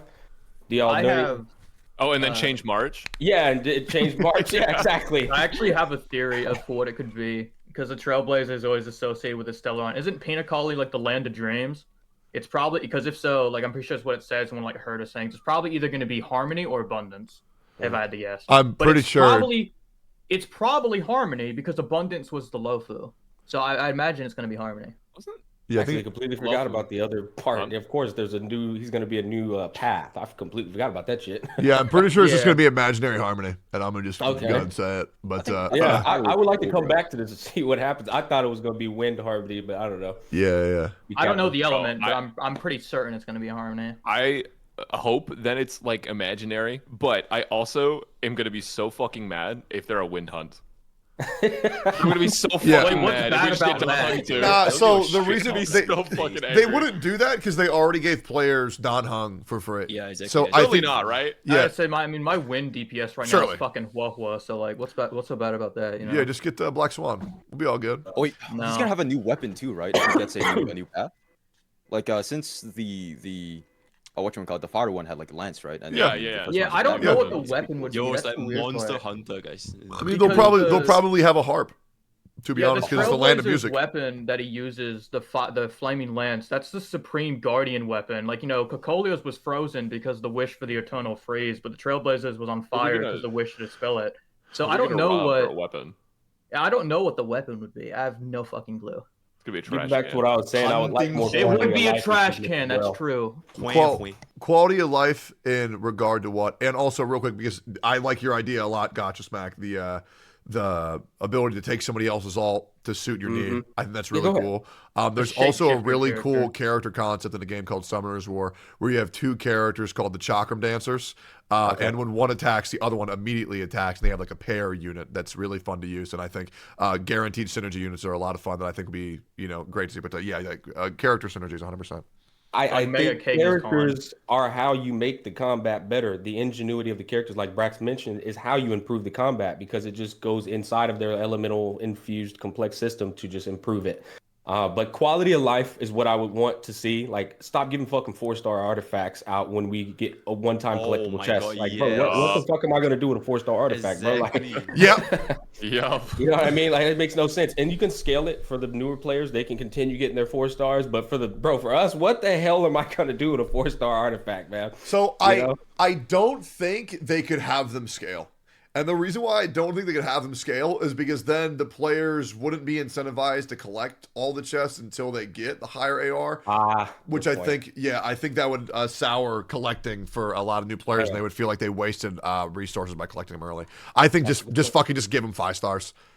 Fuck it. Because, I mean, like, I'll be right. By the time you get to Pentagon, just give them a fucking 5-star. I totally agree with that shit. It's fucking pointless. Yeah, the relic system in this game is like I have very few complaints, but the relic system in this game is dog shit. I hate it so much. 2 months for 1 speed boots, and I got the worst rolls known to mankind. It's crazy. It is. I actually. I have 20 ER ropes, and not a single one of them has speed on it. And that's just the name of the game, baby. Well, that's Go just back because to lines. you're bad. Oh, yeah. Yeah, it is. I actually like the relic system. They are I really like the relic improving on system, that, because, though. like, I'm it's sorry, hard did to I get just hear something. devil's advocate? What was that, Pokey? I actually like the relic system because like if it's hard to get something, then you'll actually appreciate it. True. Because like if it's like super easy, then everybody will be just running the same shit. So You're just chasing that dopamine, man. That's Yeah, it. I Let's just put it like this. Yeah. Let's put it This is a like gambler. this. Yeah, it's a gambler. Exactly. People I always I find tell it me. so interesting how, like, I'll be building a character, like I just got a new character, and they're like, "Yeah, we'll just get 8,000 HP and like 146 speed." It's like, okay, sure, and I do it, and then I'm trying to build the next character, and they're like, "Yeah, well, just now you need 146 speed and this effector." It's like, where the fuck are you guys getting these pieces? Like, Well, literally. get that Have you character been at watching 146. Ask just Mr. like- Pokey free to play it's plus crazy. over there. I ain't getting them. Yeah, they're Just like far better, guys. people. Just far better. Really. People always tell me like, Yeah. it's the relic system. It promotes that day in the sun. When you get all the stars align, God smile upon you, and bam, perfect peace. Yeah, I've never RNGs had that is happen for in my sure. life. Dude, for my run, I think was God building has it, and abandoned me. I've never seen it. I had no pieces for it, and I'm like, okay, this has break effective speed, this has break effective speed, this like everything rolled like 17+% break effect. It was like my godliest upgrade Holy session shit. I've ever had, and I don't even have a break effect light cone. Like I just haven't had the RNG on the light cones, so I'm not quite at 180, but I'm like 170 something break effect with like no addition through light cones or anything like that. Now, It is was that- insane. And that's also Now, is why that before or after you enter battle? That's the with break- the buff. That's with the buff. Okay, I was about to say because I'm pretty sure you're already there then, homie. If it's not in battle. So Yeah, I'm just a little short. here's my take about relics. First of all, relics are bad in every single gacha game that ever exists. It's by design to artificially extend the amount of gameplay that a game has. Yeah. By keeping players invested in actually having something they can progress towards. I don't know how people, okay, just hear me out, and feel free to rip me to shreds for this one. I don't get how people ask for PvP because they want more game modes and they want more things to do, and then say, "Oh, I also just want perfect artifacts already." Like that would No. reduce the amount of things that you can do. Like if you get artifacts that quick, well then the game's fucking dead, right? So like, But it's the opposite people saying the thing. So like I think people that enjoy PvP are most likely going to be the people that enjoy the relic system. Like I enjoy RNG gear because it's something to do and something to grind towards, and I think that's why the people who like relics are normally going to be the people like PvP because they want something to grind for.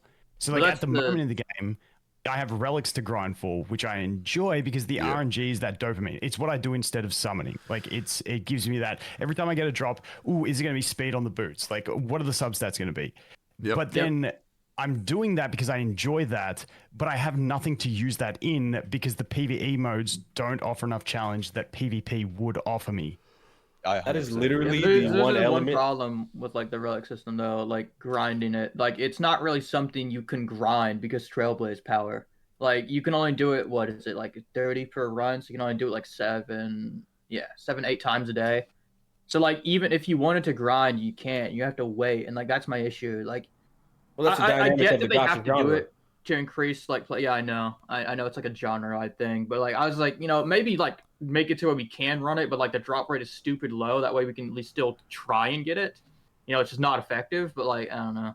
I think the moment that you allow people to grind for relics infinitely is the moment you kill the game. Yeah, I know, and that's what I was thinking. Like, it's kind of like a necessary evil situation. You have to give people a reason to log in every day, and with how often Gacha games update, they need something for players to do in the midst of dead patches, and I feel like relic grinding is that. And I think that would also cute cat, by the way, Brax. I also think that my brain turned off. What the fuck are you saying, Smack?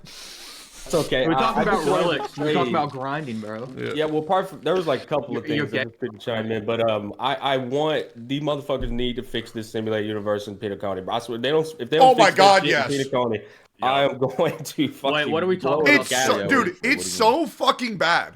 The fact that to farm simulated, I do the whole simulated universe to get relics and like the tassel and orbs. It's so fucking bad. Like, take that system the fuck out of SimUni and put it somewhere else.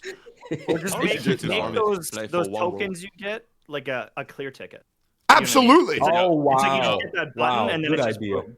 Good idea. Straight up remove it. To be honest, fuck that. Like my relics are incredible. I'm not gonna lie. I don't. If you play the game, like me personally, my relics are crazy. To be honest, lying, I mean, I don't know how people are. But you know what it is? Y'all fuckers are entitled. That's what it is. You want these perfect fucking stats. 160 speed, 300% crit damage. Bitch, I clear the content with my shit. That's all I care about. I don't need anything more than that. I don't care. Okay, counter argument. I don't clear content. My stats are also bad. That's just because you're bad.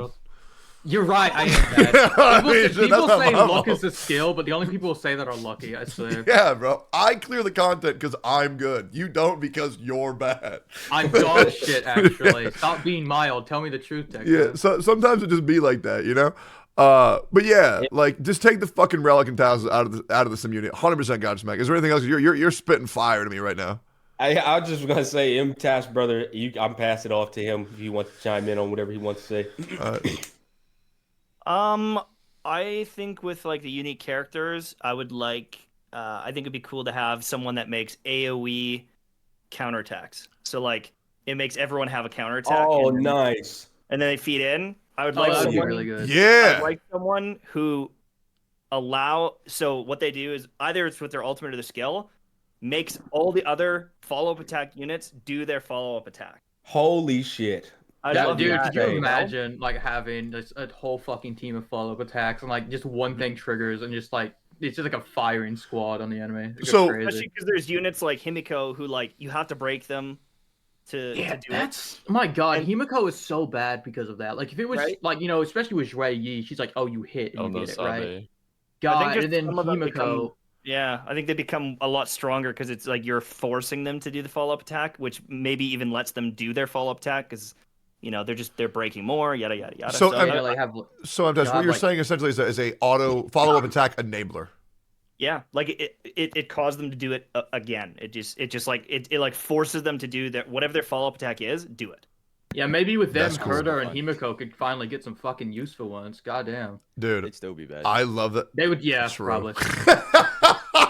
They would have because there would be like no room for like offensive support on that team either. Because like there's already get 3, like you're gonna get one shot in like high level sim uni. You're gonna need like Fushuan or Puo, otherwise you're just gonna die. That's what I love about the idea, though. It opens up yet again another play style. There where you can put 3 goddamn DPS on the field. I'm all for the new play styles, man. What about a game mode where you get 5 units at once? That'd be really funny. Oh, by the way, they can't reach across the entire battlefield. Kind of like Pokemon triple battles. We're all getting to the point of the podcast where we're getting to about an hour and a half in. Once again, if you have to leave, you are more than welcome to. Don't worry about it. I appreciate y'all's time. But if you want to stay, go for it. I'm letting you know we will be doing some hot topics later. If you'd like to discuss those, you can. If the topics make you uncomfortable, you're more than welcome to leave. You don't have to worry about it. We're going to be talking about some pretty heavy shit, especially some of the shit that I've been involved with that I just want to know y'all's opinions on. But yeah, some crazy. But once again, I don't ask anybody to weigh in on that because once again, I'm a brand risk. That doesn't mean that you have to be. But yeah, I'm a company liability, Tectone.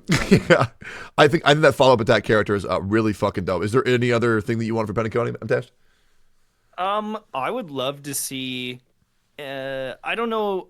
I don't know if it would be like like 100 floors type thing, or what it would be. But I think it'd be cool to have like some sort of challenge mode that is even further and deeper than like the Golden Gears. Like I feel like it's hard. Yeah. But it's also hard because you don't have all the passive skill tree bonuses. I'd like to see something that is that hard, and it's that fucking hard. Like it's like unless you've played for like a year and farmed up, like you could beat it free to play if you've got good relics and you've got characters, but it's like don't expect to beat this in the first month of playing. Don't expect to beat it in the first couple of months of playing. So even a veteran free to play player who's been playing for a year and a bit, it's like this is super, super, super hard. And for a whale, they can't just walk in and beat it in one day. Oh, Tectone is running right now. Yeah, Holy shit. It's such a good idea. I've never seen that man move so fast in my life. What's in Epic 7 and Summon as well with Tower of Ascension? I don't know what it's called in Epic 7, but it resets monthly. You get some sick rewards. So, like, it's something to really, like, because back in those games, it was so incentivized to actually build your teams to get through it. Because, I mean, you get, like, in Summoners War, it was always like a legendary scroll. So, guaranteed 4 or 5 star from that summon. Oh, wow. Incentivized rewards that make you want to do that and give you reason. That would be sick. And then another thing would be I would love bosses that have such specific mechanics that it gives you a reason to build more units. So example is you cannot do damage if you have a debuff on. Something like that. So it's like the boss will not take damage if you're debuffed. And so you have to bring a cleanser or else you can't kill them. And some people tilt by because then it's like, well, then you're required to use certain units. But I feel like there's enough units in the game that it could work. So it's like you cannot do damage to the boss if they're shielded, which means you have to bring some sort of cleanse like Pela, or else you cannot do damage no matter what. The shield, the shield is like, oh, yeah, you mean strip one enemy debuff cleanse? My bad. So well, that's I the think core of the genre strategy. I love that. Yeah, that's great. I'd love something like that. Just some sort of bosses where it's like you need to bring in some really specific teams or get super creative kind of thing. Like a boss that only can take damage from follow-up attack, which you probably need more ways to initiate that. But just wacky things like that, I think would go a long way. I think that is a very good idea. Mm-hmm. It incentivizes underused units to become prevalent again too, which I think is great. And then in order to like do that, they also need to have very good rewards. So it's like, well, now that I'm building this sample that I didn't plan on building, it better be worth it, kind of thing. So maybe it drops like artifact selector. So it's like I can choose the orb and the substats, and then however it rolls, kind of thing. But you can do it once a month. Like I don't know what it would be, but it would have to make sense and be valuable. But yeah, just more endgame content and then more cool characters. I'm very happy with the game, and like I have faith that whatever they're gonna do is gonna be good. I have, other than 1.5 where it's a little slow, every update or simulated universe edition or things like that, I'm like, that's good. This is good. I'm having fun. So absolutely. I'm just gonna let it roll and hope for the best. Even in the event of 1.5, which was objectively dry, at least it gave a lot of Jades. So even if you didn't particularly care about what's going on, you still had something to look forward to. So that was good. Yeah. Like literally update morning, I got like 50 different DMs of people just being like, "Holy Jades!" It was just like a screenshot of like the thing. So yeah, I mean, they're doing good. I have faith whatever they do, they'll actually. I can't say that about very many companies. I have faith that whatever they do, they'll actually do a good job at it. It is nice how much faith I have in the HSR dev team. Also, Brax, you're scaring my chat. Pokey, out of curiosity, how sexy do you think you are? I literally left a comment. This dude posted a picture of himself like flexing, and like I left a comment, like I was fucking with him. I said, "Would it be in poor taste to call you?" And I said in quotes, "Daddy." And he fucking liked the comment. Like you're sitting there, Lord. You sitting there blowing kisses to the camera, flexing from what? Nah, dude, I'm just trying to entertain my chat. That's okay. Yeah, somebody told me that Dr. Ratio was sculpted after you. Is that true, Pokey? No, that's completely. No, it's not true. Is it fake news? That's unfortunate. Just a humble Singaporean. Oh, by the way, Pokey, when do you come to the States? I quit my job this year March, and then Let's go. And then you didn't. Yeah. Are you still doing? Are you still doing your bank job or no? Yeah, I'm still doing it, but until March, so 2 more months. Yeah. Oh, okay. So you are. Okay. Okay, I misheard you. Then. Yeah. Like I'm already on the verge of like quitting. Yeah. Yeah. So then things are going pretty good. It is. It really is. Okay. You understand you, brother. You understand the path that you're going to need to go down to continue to sustain, right? We can take in the DMs. Okay, yeah. Because if you want to talk about how to do this shit long term, let me know. I've been doing this shit for like 5-6 years. Sure, I know exactly what to do. We can talk anytime about that shit. And your videos have been fucking awesome. Real quick, let's talk about some drama that happened recently. The biggest drama I've seen in months. I'm not sure if you guys saw this shit. I think it is. Mr. Pokey and Gacha Smack. That huge drama y'all had. happened with that? Were I at did each that other's. for a week, and I come back to Hellfire. What happened? Hey, Pokey, when I see you, it's going down, bro. All right. Oh shit, bro. Hey, I'm on Team Smack, bro. I encourage violence. Fight. So who is better, Pokey, Ruan, May, or Bronya? Yo, Goba 35 made a video about it, by the way. Bronya and Rami can check. Oh, did he? Bronya's better. Yeah, he made it. He just posted it yesterday. Dude, I have not think seen that guy in Bronya- months. Yeah, I think Bronya's better than Mal. He's oh my god, yo, Goba is like killing it, man. Like absolutely killing it. No. Really? I have not seen him. He's or- hitting the fuck up, yeah. his His videos recent like going nuts. his guys did like 200,000 views. It's absolutely insane. Yeah. Bro's Man, giving Braxton hey, Paul good a for run him, for his bro. money. No, Yeah. I'm like, bro, if I don't keep uploading, am I gonna be relevant in like a month? Like, holy shit. Nah, brother, you make really fucking good content. You'll be all right. You do. Global that. certified. You do. Yeah, man. Look at him. Did you know that I made a secret channel where I do a different voice, and all I do is shit talk myself and Tectone, and I just make hate videos, and I make like $5,000 a month off of it. You talking about your clips channel, man? That shit be popping off. No, I have a secret channel, and Tectone has reacted to one of the videos. And Oh, What? that's awesome, It is man. me. Ain't no way. Well, Tectone, you got fucking baited. Wait, God wait. damn. I actually didn't know. Which Got one? your ass, dude. 5K just a kidding. month. Oh, Just kidding. Dude, Oh, you're kidding? It's Okay. unbelievable. I It wa- fully like, it's believed funny. you. I believe it too. Like I have full faith in you. Yeah, I believe it. It sounds Your fucking clip sick. channel does And now pop that you off. said that, somebody in your chat, somebody in his fucking chat is gonna do that shit, bro. I swear. What the dude? Holy shit. Okay. I- Damn it, you had me. That fucked me up. Okay. Oh yeah. Sorry. Anyways, Pokey. What did you want from Petacone? Right. I'm so surprised that no one has mentioned this. Skins. What? I Oh, really want true. skins. Huh? Yeah, Skins. like when they Oh, when they revealed the skins. March Oh, 7th yeah. I still don't know what he I said. thought What we he were said? gonna get it as a skin. Yeah, But dude, they I don't didn't get get it it either. for some reason. Like, let us Oh. get a Kafka without her jacket, Jing Liu without her blindfold, Doctor Ratio bathtub edit style, give us the word. Summer Kafka, guys. Like, Oh my God, bro. I'll be willing to Summer drop another Kafka. $20 for Summer Kafka. So, are you aware of the Honkai Impact third skin controversy, Pokey? No, I don't play. Oh, it's Honkai. gotta be Oh. juicy. What's So, happening here? on Honkai Impact third, they attempted to release bunny skins for their characters, shit, and yeah. so Good old a bunny member of skin. the community attempted to assassinate the CEO. I heard about this because people were saying it was the Genshin community for a while, but it wasn't. It was third. I remember this Yeah. shit. My brother was telling me about it. So Hoyoverse is very scared of doing skins because they want to avoid, I guess, another attempt at Dewey's life. So they've always been very cautious with that. In case you didn't, it's Wait, very why? interesting to look into. It's very interesting. Wait, that's Wait, why but why they. though? I'm surprised that that ranks so high on somebody's priority list that he would take somebody's life over something so fucking stupid. I don't. Yeah, I but don't what get was it. the reason People behind out it? there, Like, man. why would they wanna? I guess the boobs were too big or something. I The, don't know. The fuck? So is that why what I know Genshin about skins this, suck ass? I mean, Well, I mean, yeah, Genshin also sucks ass. It's not just the skins, but yeah, maybe. Yeah, the skins are incredibly bad in this game. I don't think there's been a single good skin yet in the game. Like Yeah, I objectively love- better. Yo, guys, do you main Amber Skin 1 or Amber Skin 2? They're basically the same thing. True, but well, besides Diluc, I think Diluc's skin was pretty good. But yeah, I is think that- it's a 6-2, but it was a 5-star. yeah. Yeah, I think it's so. not great. It's The not even a details very good on fight. the CN thing, Yeah. the assassination attempt, it was on Fuhua specifically that people were pissed about it. And if you know about Fuhua, she's like, I don't want to call her Zhongli because I think people are gonna get mad at me and make Twitter threads. Who cares? But like, Fuck 'em. she That's kind of free is, right? exposure. Like, so in Brax, terms Brax, of like, people how much... people got angry at me because I said pedophiles were bad. Okay, Yeah, they'll get they got angry. mad They'll at get me angry at too. anything. Yeah, it was fucking crazy. Dude. Are you talking So about that one channel where? Oh, sorry. Yes. Yeah. Is this the heavy topic for later? No, that's Yeah, that we'll is the save it heavy for topic for later, later. Bogan. Yeah, Scream about Sorry, this shit go- for hours, bro. Go ahead, Brax. I watched the video, yeah. Yeah. So basically, like it's the equivalent of it was a pretty extreme scenario.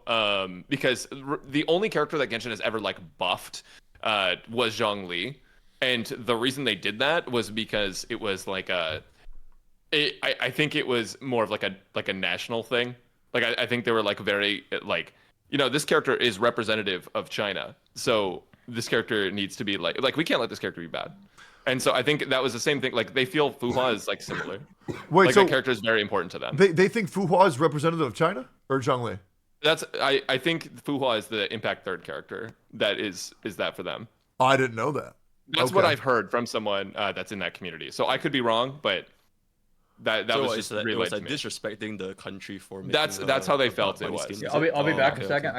I gotta go take care of something. Maybe I'm ignorant of culture. I don't.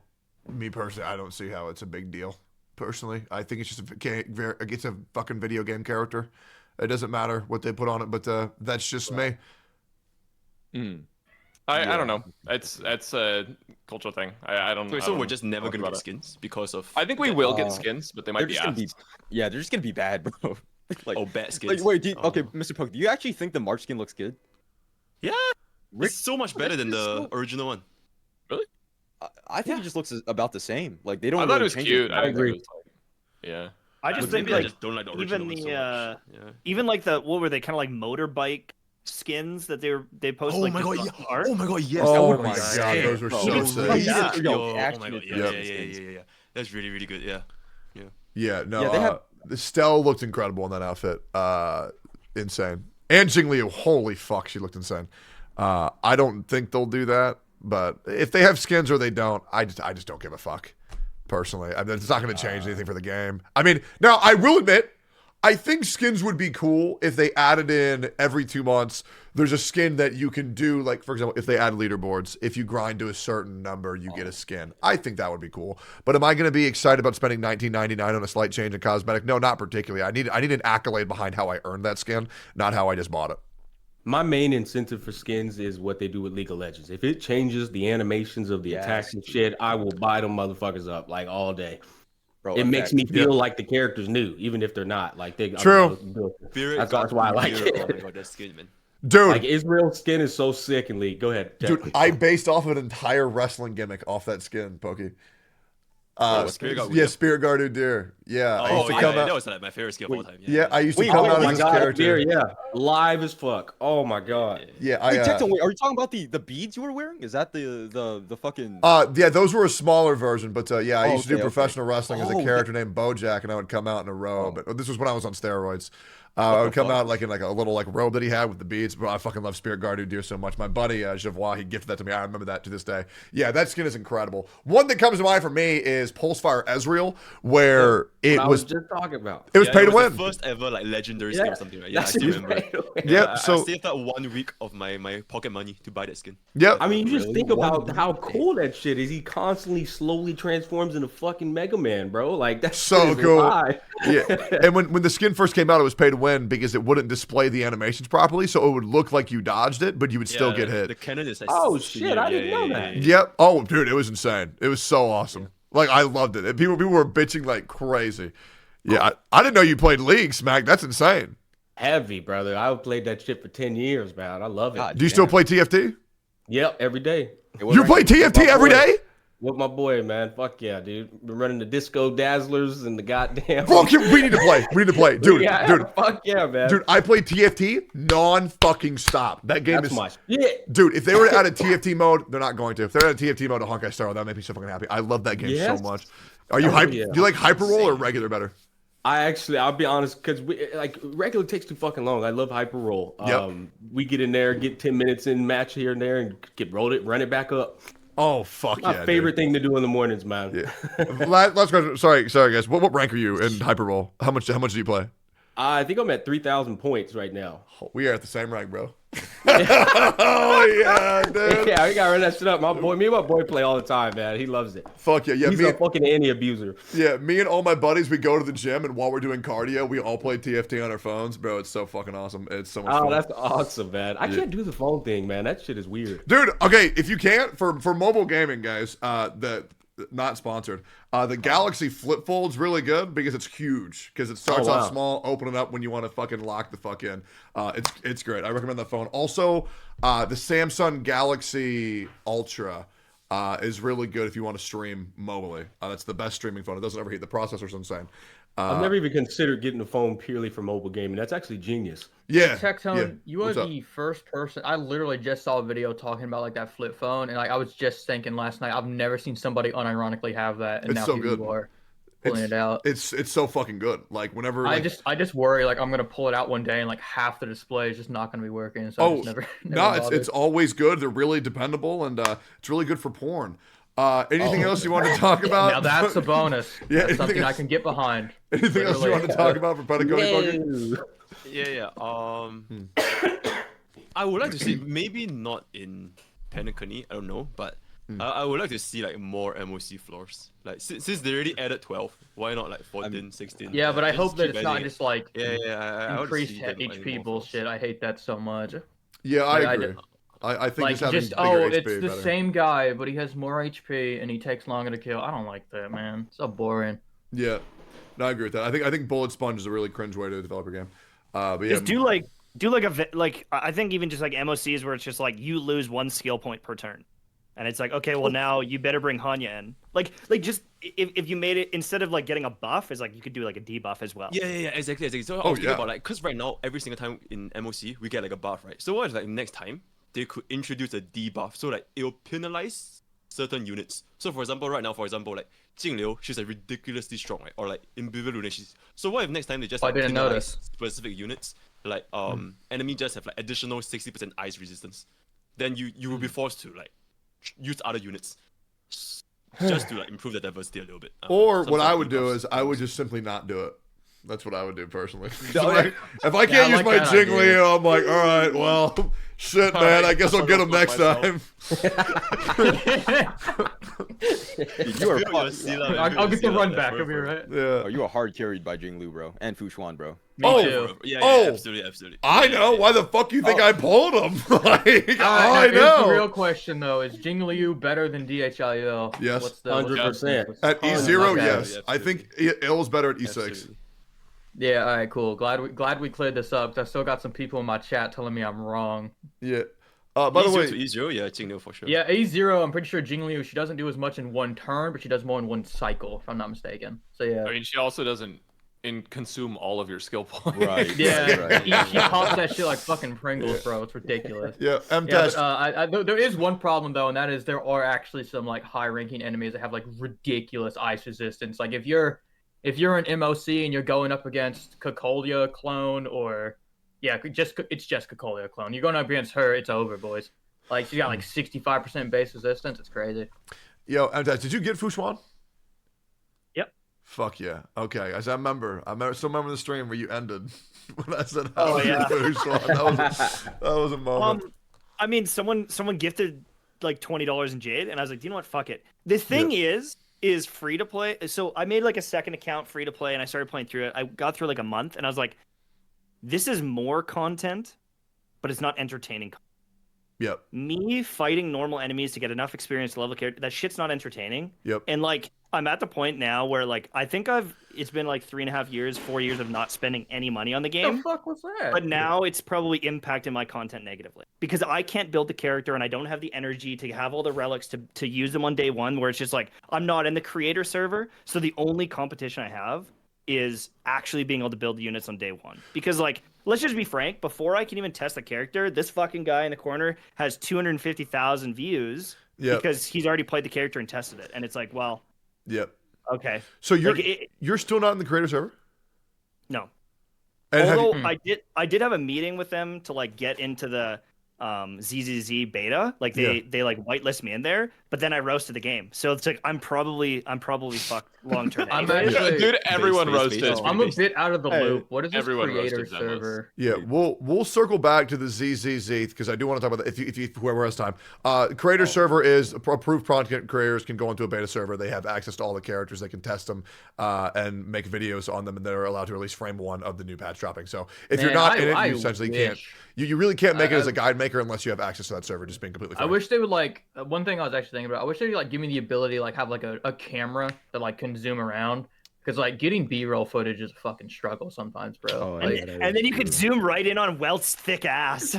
Yeah, exactly. That's the primary reason I want it. Yes, I play one-handed anyway. What's the problem?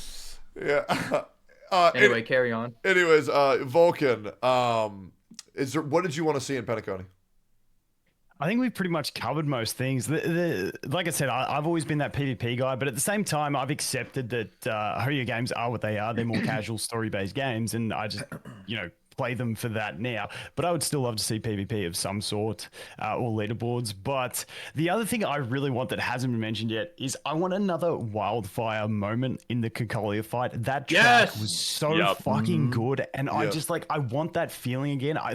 They do good production the whole way through, but that was just so good. Like when I played my alt account and ran through to the Cocolia fight, like it is so prime. Like when you do the Echoes of War, it's not the same because in the story they time it so that the vocals come in as soon as she does the first alt. It's just it was so well produced, and it was like my favorite thing in the entire game. I still have that track on my gym playlist every day. It's so good. I want another feeling like that. Am I crazy? Also, I will say like the biggest blue ball ever was like Fentilia not having like a vocal one. Like I was doing it live. And, like, I did not know Fentilia was, like, the final boss. Like, I was in the second stage. I was like, wait, is this the final boss? And my chat was like, yeah. And I was like, oh, okay. Guess we're doing this now. So. Yeah, am I crazy? You didn't like the Don Hung Il theme song?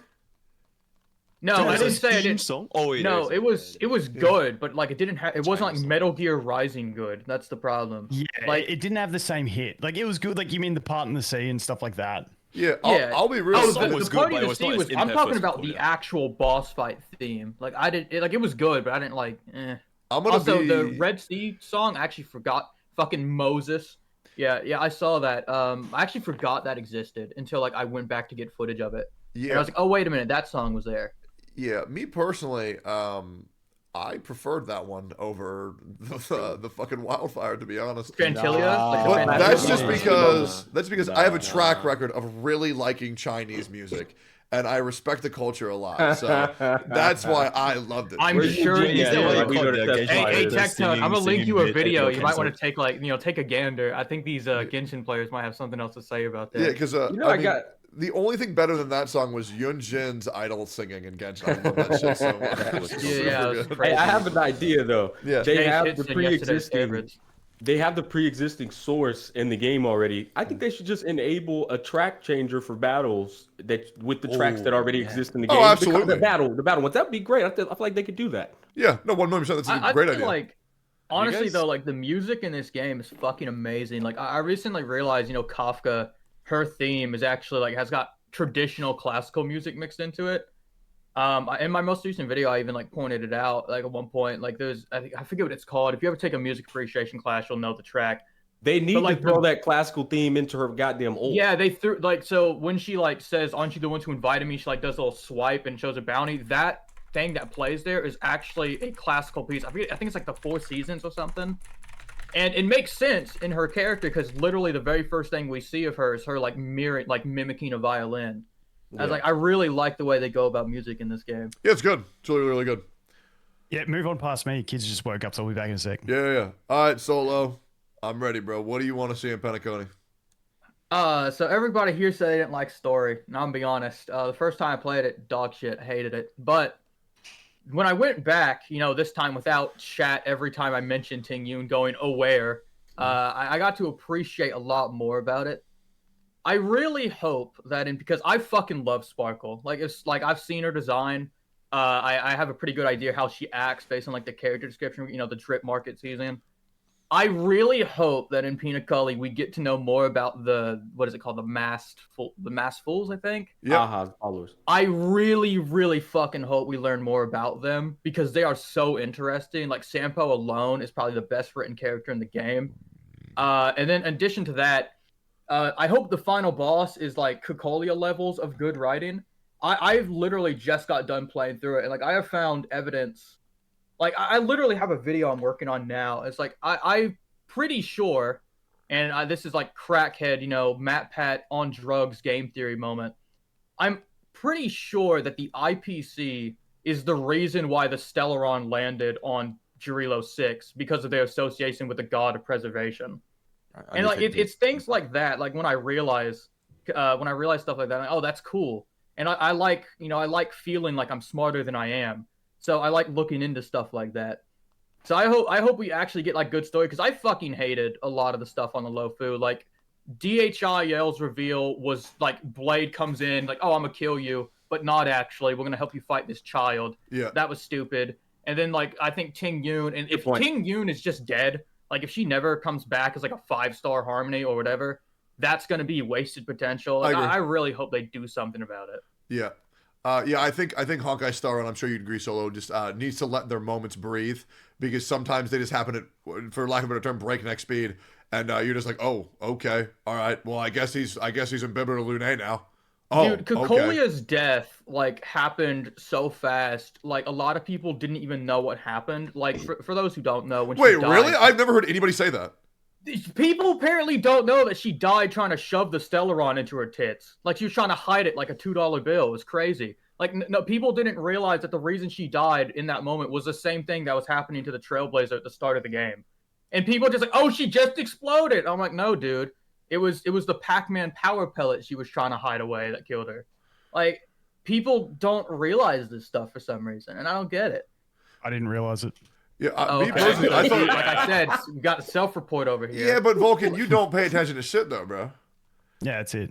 Bro, I thought we killed Cocolia during the boss Like grown man life, bro. Yeah, she didn't die from that fight. It was I was too busy rocking out to fucking Wildfire in that sense. I was too busy to appreciate it. Like, and to be fair, I didn't either. Like, it was literally I just got done playing. Like I said, somebody in my chat got on my ass because I was using cutscene footage that other people got, and I was like, dude, it's cutscene. I don't, whatever, fine. So, powered by being petty, I proceeded to play through the entire game again, recording literally every single dialogue interaction because fuck them. And it was through playing that I learned a lot of things about it. Like earlier I mentioned the ICP, the Aeon of Preservation, they are notorious. They're basically like, they do not associate with anybody unless the person they're associating with basically worships them like a god. And the Aeon of Preservation was the one on Belobog because that's what the Stellarons are. They're left behind by Aeons. Which means what likely happened was 700 years before the Eternal Freeze, the ICP's association with... It was the ICP's association with Jirilo 6 through trading that caused the Stellaron to land there and cause the problem. And it's realizations like that, I like busting out the whiteboard and just like drawing these conclusions. And I want more moments like that. But more than anything, I just hope the boss has like a good theme song, if I'm being honest. I want another thing to add to my playlist so I can get tired of it after listening to it for 50 times. Yeah, I think Sunday will for sure be the main boss of Penacony, or I could be completely off by that. But the dude already looks like he was inspired by, what is it called? Biblically accurate angels. It's not a very far reach, I will say. Who's story? There's that new guy in the trailer who looks like a fucking Funko Pop because of the art style they choose, and he's got like the angel wings behind him. He's probably going to be the final boss, I'd imagine. Yeah, what's crazy is I think Duke Inferno is going to be a homie. That's the craziest thing. I swear, dude, man. Duke Inferno is not going to be a fire destruction. And like that's the way he's probably going to be like Erudition. If this guy's not a fire, I'm going to blow a gasket, dude. Because like Bronya being a wind type still fucks me up. Yeah. Is like, there a random question, is there any other archetype that you think they should add? Like, for example, we have Erudition for AoE, Hunt for single target. We have Preservation for shields. We have Abundance for heals. Is there any... Holy fuck, Rex, you're so fucking freaky. Is there any new path you think that they need for a specific type of game style that we don't have? Designated debuffer. Because let me put it like this. Nihility right now is like in a weird spot where it's both like debuffers and like dots. It's weird. Like just Pella and Silverwolf. Yeah, and then like everybody else is like dot damage. You got Sampo and Kafka. I know you love your Kafka, Tectone. Unfortunately, until the release of, God, you can have 2 mommies on the same team. I just realized that. That's huge. I know, right? 3 actually. Yeah, Because I'm dude, running them it's with Ruan crazy. May. Oh my God, I need to get a dots team. Fuck. Anyway, point is, it's weird because Pela. What I heard, Pela was supposed to be a sub DPS. She's dog shit. Like, dude. Wait, I'm you don't not like doing Pela? What do you mean anything. Pela's dog shit? No, Pela's no, OP. not dog shit as support, as Oh. a DPS. I am not Okay. using the skill with Pela, bro. I'm using her normal attack with Okay. Luca's light cone because I missed out before the tutorial starts. Like, just nihility. It feels so weird. I feel like it'd just be better if they just like split it off. Like, okay, these are debuffers and these are dots. Because like dots is a whole playstyle in of itself, isn't it? Yeah, no, I can understand that. Okay, so like doesn't debuffer. I think that's cool. Japanese. Yeah, that's cool. Also, fixing erudition because Jing Yuan mains. Like, I know they'll probably kill me on Reddit, but they have no power off platform. Jing Yuan is really bad. He just is. Like, it's almost a joke. Like, Wait. Okay, I just want to say, Jing Yuan, when he's well invested, he actually performs quite well. Okay, He's so one of what's the going on here, stronger Pokey? Why are DPS. you such a Jing Yuan advocate now? Because before you were literally like mid Yuan. What happened? his Okay, problem bro. isn't that he's bad. His problem is that his mechanic cannot be made better. That's the problem with him. Because like just by virtue of the way the lightning god works, there's very little. Like I don't know enough about some of these characters. I don't have Jing Yuan. I don't want to have Jing Yuan, and not just because he has a penis, just because I don't want him. To be fair, bro keeps receiving the most indirect buffs. Like he's been gradually getting better with each new fucking character. Yeah, I know. Like Topaz is gonna be like real good. Having Silverwolf, Topaz, Whoa, and like Doctor Ratio on a team is gonna be like just cracked. But that's a solid 5-star team, and I'm poor, so I can't afford that. Wait, so Pokey, how is Jing Yuan good? Yeah. So like the reason why Jing Yuan at launch he was really bad is because that he was lacking a lot of pieces that makes him great right now. 4-piece follow-up make him really good. Huan with the energy regeneration and the cleanse. I've never heard somebody say it like that. Sorry, not more, but like less susceptible to core control. Yeah. And like as time goes on, your DPS gears will just eventually get better and better. But at the start of the game, most players don't have enough damage to clear the mobs with their skill and ultimate, which means when Lightning Lord hits, it's just gonna bounce all over the place with the mobs. So the damage is just really not that great. But eventually, if your Jing Yuan is well built enough, and to the point where your skill and ultimate kills all the mobs to leave only the boss, and your Lightning Lord only hits the boss, the damage is like really, really high. So my benchmark for this for Jing Yuan, right, is that a lot of his flaws, they don't exist as long as you can deal with it with enough damage, right?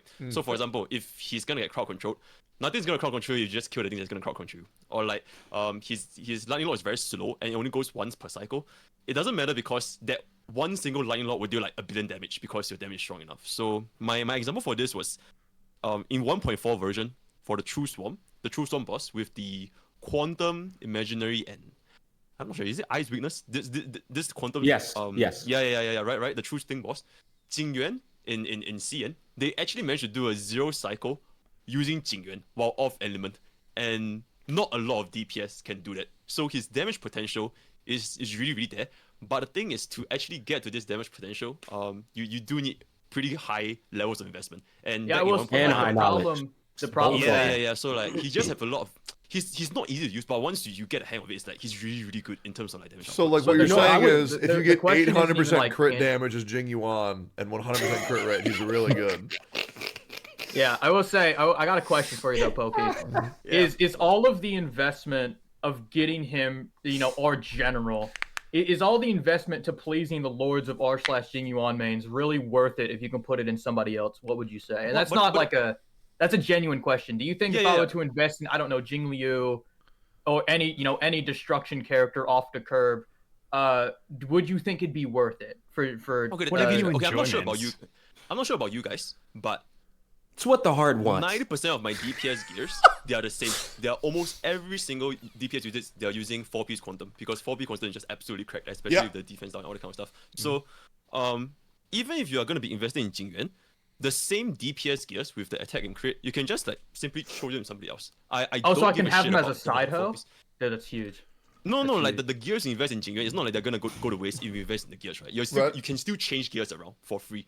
So technically, the only lost cost for Jingyuan is his traces, essentially. So, yeah. And for his teammates like Ting Yun, Asta, and like your Huan, okay, Huo, or like your Fusion, right? I call They it can still Ho be Ho, used to. bro. I'll be honest. Yeah. Okay, the Chinese pronunciation is Huo, but like I just like to meme and say Huan because like my chat is crazy. Okay, but Well, she cries all the time, so I thought you were being accurate. Yeah. The same supports that you would give Jingyuan, you can easily give them somebody else. Like Ting Yun is just super universal. Huo, Fusion, they're all super universal. And now Asta is kind of got replaced by Ranmei, but Ranmei is still super with Jingyuan, and you can use Ranmei with like pretty much like almost every single team. Yo, shout out to Gacha Smack.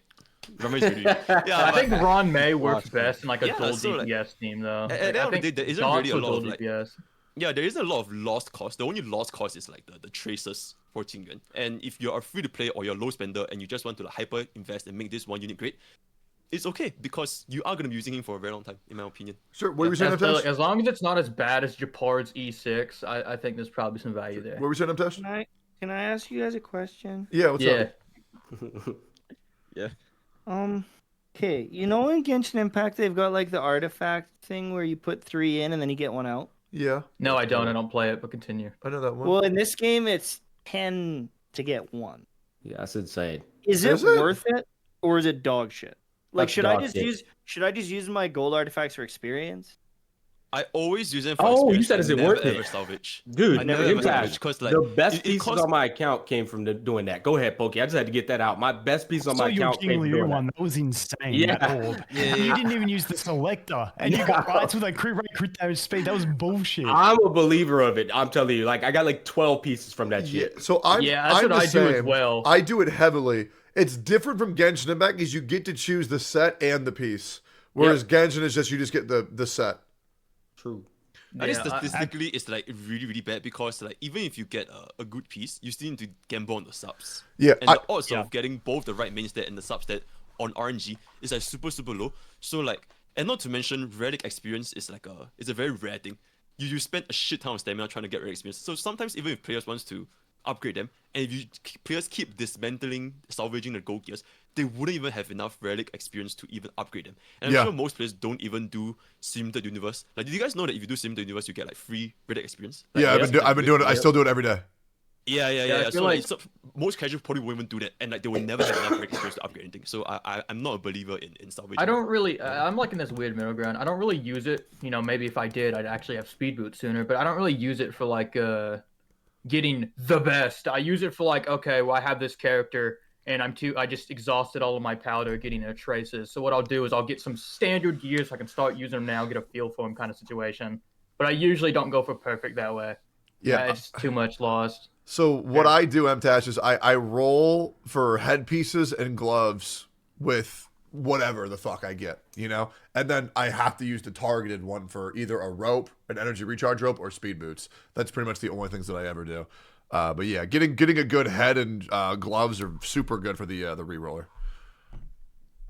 Yo, Rogue, you good over there, G? Yeah, man, I'm just listening, bro. I'm cooking up in my head right now. All right, Rogue, let's get it, baby. Let's get it. What do you want to see in Pennant Cody, Rogue? Cooking gumbo. Let me introduce myself real quick because I feel like I haven't been talking like this whole podcast. So. It ain't Phil. I've been talking too much. You've been playing the role of the chat. That's what you've been doing. For Role real, of the chat. real. Yeah, I'm ready. I'm Road Killer. I put you guys in all my videos, my EXCs, and yeah. Banger content. Oh, that's you who makes that shit? Yep, really Yes, sir. good. Oh, hell yeah, bro. Yo, you sound way more masculine than I was expecting. What the fuck? What did you think? Goddamn. I was gonna You sound sound like Batman. Well, what the fuck's that mean, bro? What the hell? Sound Wait, like we got fucking drama? Batman. Goddamn. Put my brother to shame. Fucking Man, bro, I thought you were gonna be a pussy. pussy. What the? Hey, man, I'll remember that one. But Yeah. Goddamn. I feel like you guys. I'm jealous. I feel like you really guys am. covered most of the things that I want to see in the game. Yeah. The one that I really want to see is the Trailblazer getting a new path. Like that's been one that I've been thinking about for a while. When we got preservation, that was like a big part of our early to mid game content. But when it came to late game, I don't think we didn't really need her anymore. So we got more 5 stars. I feel like if they give her another path, we would use her a lot more. If they make her better, because I feel like Follow the stream. Like a DPS, variation of the main character, they're just pretty. They're really shit. Yeah, I think what's really funny about it though is like even if you don't like the Trailblazer, you still have to build them because the game is gonna make you play as them when it comes down to that moment next time. So there's gonna be a lot of people like come 2.0, like 2.1, 2.2, who are just like they're gonna be locked out of like the new mission unless they give like a trial Trailblazer because they didn't build it. That's what Genshin Impact does though. That shit's gonna be funny as hell.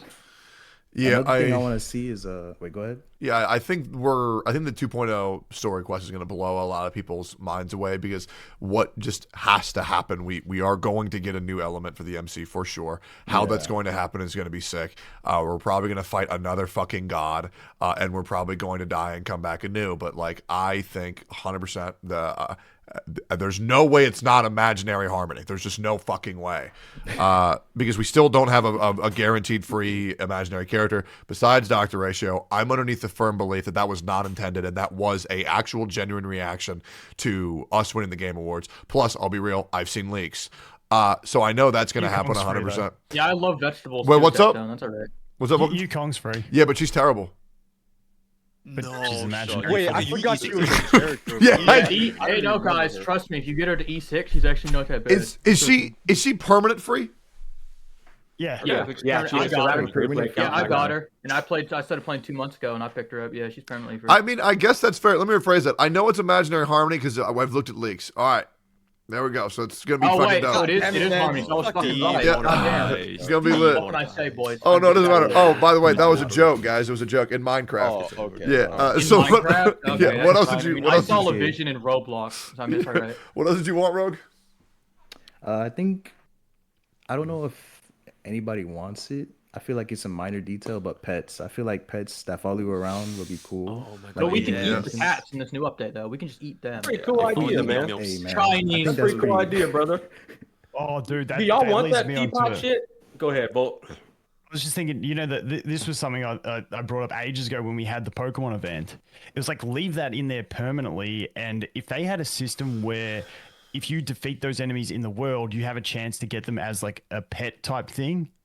And then hell they yeah. had like shiny versions like Pokemon and stuff. Like I would grind every mob in the game every day to do that because that is like something I enjoy. But that would be absolutely sick if they did that in like any pet format or kept the combat thing. That'd be sick. I've been I think asking that from Numby- I think Hoyoverse for Numby's 4 really years. cute. That exact idea I've been asking for Hoyoverse for 4 fucking years.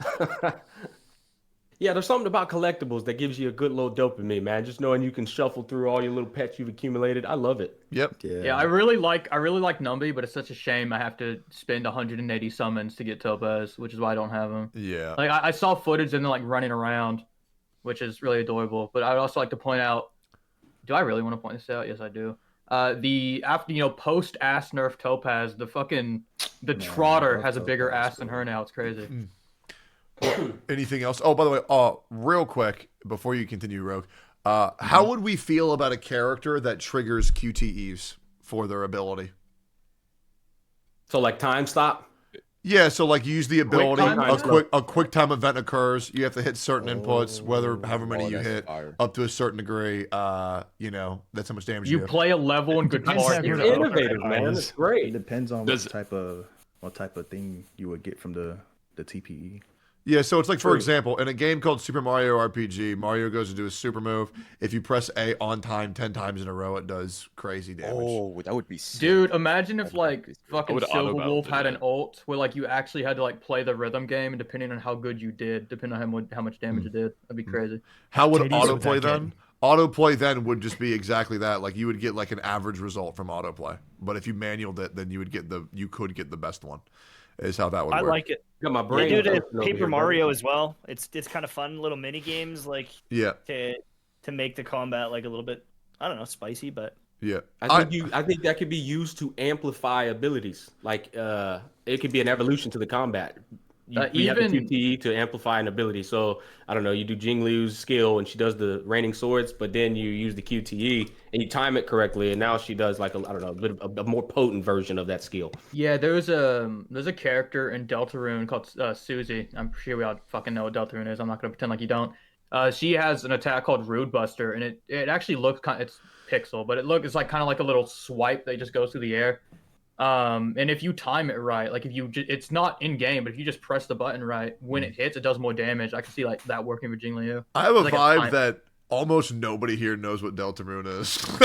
Really? What the fuck I is don't know that? what the fuck that is. The game made by Toby Fox, literally Undertale. Yeah, literally it's the Undertale. It's the worst version of Undertale, is what it is. Yeah, it's got better music though. I'm gonna say it. Yeah, but anyway, there's a character in that game called Susie. She just has an attack that's called Rude Buster, and it's literally just like a line that travels across the screen. But if you press the button right, it does like double damage. So yeah. Yeah. Is there anything else you wanted from Penacony, Rogue? I think hold on. I had this written down. I gotta find it. Oh yeah. So you know how we're traveling through space and we're going to different planets. Don't you think we would have NPCs that are like different alien races? Like I feel like we've only seen like humans and like mechoids or robots. I feel like if we have different races of human beings on the planets, that would be What, you don't like cat girls? I mean, cat girls are different, and fox girls, but like yeah, I get it. Yeah, I was actually thinking about that. Like, I was thinking it was weird the other day, like how like literally everybody is just known as humans. Like I know it's like it's just an easy writing thing, but like everybody being known as humans is kind of weird to me. Yeah, no, I mean I think that's a great point. Let me get the blue aliens from Mass Effect, please. Yeah, I think once we go to like a water world, we'll probably see some like fish humans and shit. Yeah, I think it's a fucking great idea. Well, then, all in all, I think that's everybody's idea for Penacony. The next thing I want to talk about is one more particular. By the way, once again, if you need to leave, you can leave at any time. I just, why I have you guys here? I like picking up these I'm just topics. vibing. Yeah. I am wondering. Zenless Zone Zero was met with a very mixed reception. It is a very controversial game. And one more way for Smack to put his headset back on. Smack, I do want to say, if you do need to go, you're more than welcome to. Just wanted to put that out there. Anybody can leave if they ever need to. We're going to move to the next topic because Penacony's been addressed. Okay, cool. So Zenless Zone Zero was met with a very mixed reception.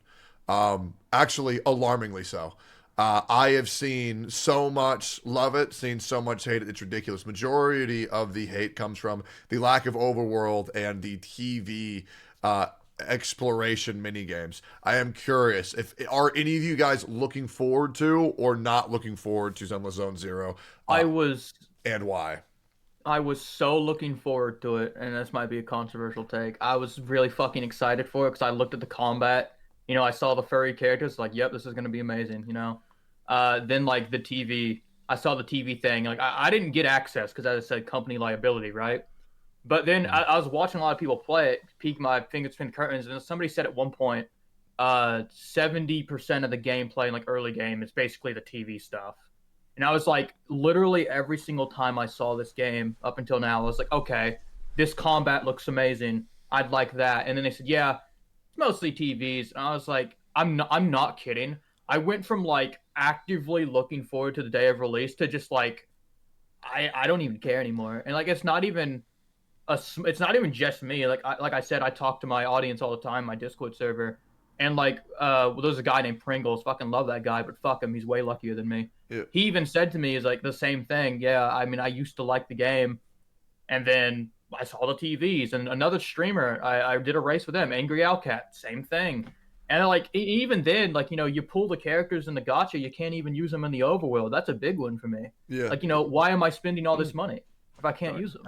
So what about you, Brax? I know you've been covering almost every single Hoyoverse game so far, from Genshin to back to Honkai Star Rail. Are you looking forward to Zenless Zone Zero at all, or no, Brax? I was really looking forward to it. I think I have not been more disappointed after playing a beta than that one. They nerfed Nicole, man. Oh, I don't give a fuck about that, honestly. Yeah. Like I don't know, dude. I was playing with the combat. I was like, that sounds it looks fun. I played I played for a little bit, and it was really good until I got to the TV section, which is like basically the entire story. And you have to play through that, and when you get to the end game, it's actually fun and challenging, and it's like a roguelite, and it's cool. But dude, I only have so much room for fucking roguelites. I got Simulated Universe. I got this now. I played a shit ton of Hades. Like I'm getting kind of tired of roguelite. And man, I think that game is going to be way more niche than we initially thought. I think every creator was behind it, and now we're all kind of like, I don't know, man. I'll play it on the side. No, Yeah, I think it's gonna be like in order of like stream popularity. I think it's gonna be like Genshin, Star Rail, and then like Zenless Zone Zero and Impact third. I think it's probably what's gonna end up looking like. I will say, for Honkai Star Rail's beta and for Genshin Impact's beta, I really did not give a fuck about them at all. I do think Zenless Zone Zero will be a lot more appealing to people once the progress in it is more permanent, because I find it incredibly difficult to play a gacha game knowing that none of my progress matters. But for me personally, I do feel like there still is a chance. I don't know how successful it's going to be, but I agree. The TV thing fucking sucks. Like, really bad. And I don't know how they fixed that, but Smack, what do you think about Zenless Zone Zero? Have you played it?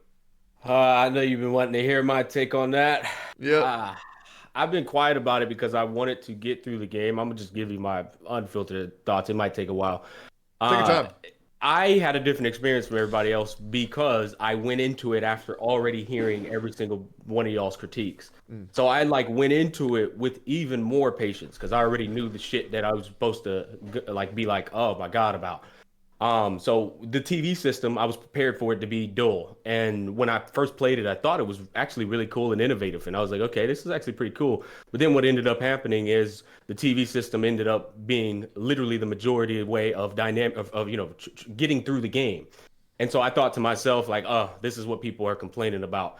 And I can see why now. It's just too much. It's not that it's bad, it's that it's literally way too much. If it was something that was maybe 10% of what they actually did, I think I would enjoy it a lot more. But I don't think it was necessarily a bad thing until I started realizing that's how you progress through the game, period. So that was one thing that was awful. You would look like you want to chime something in.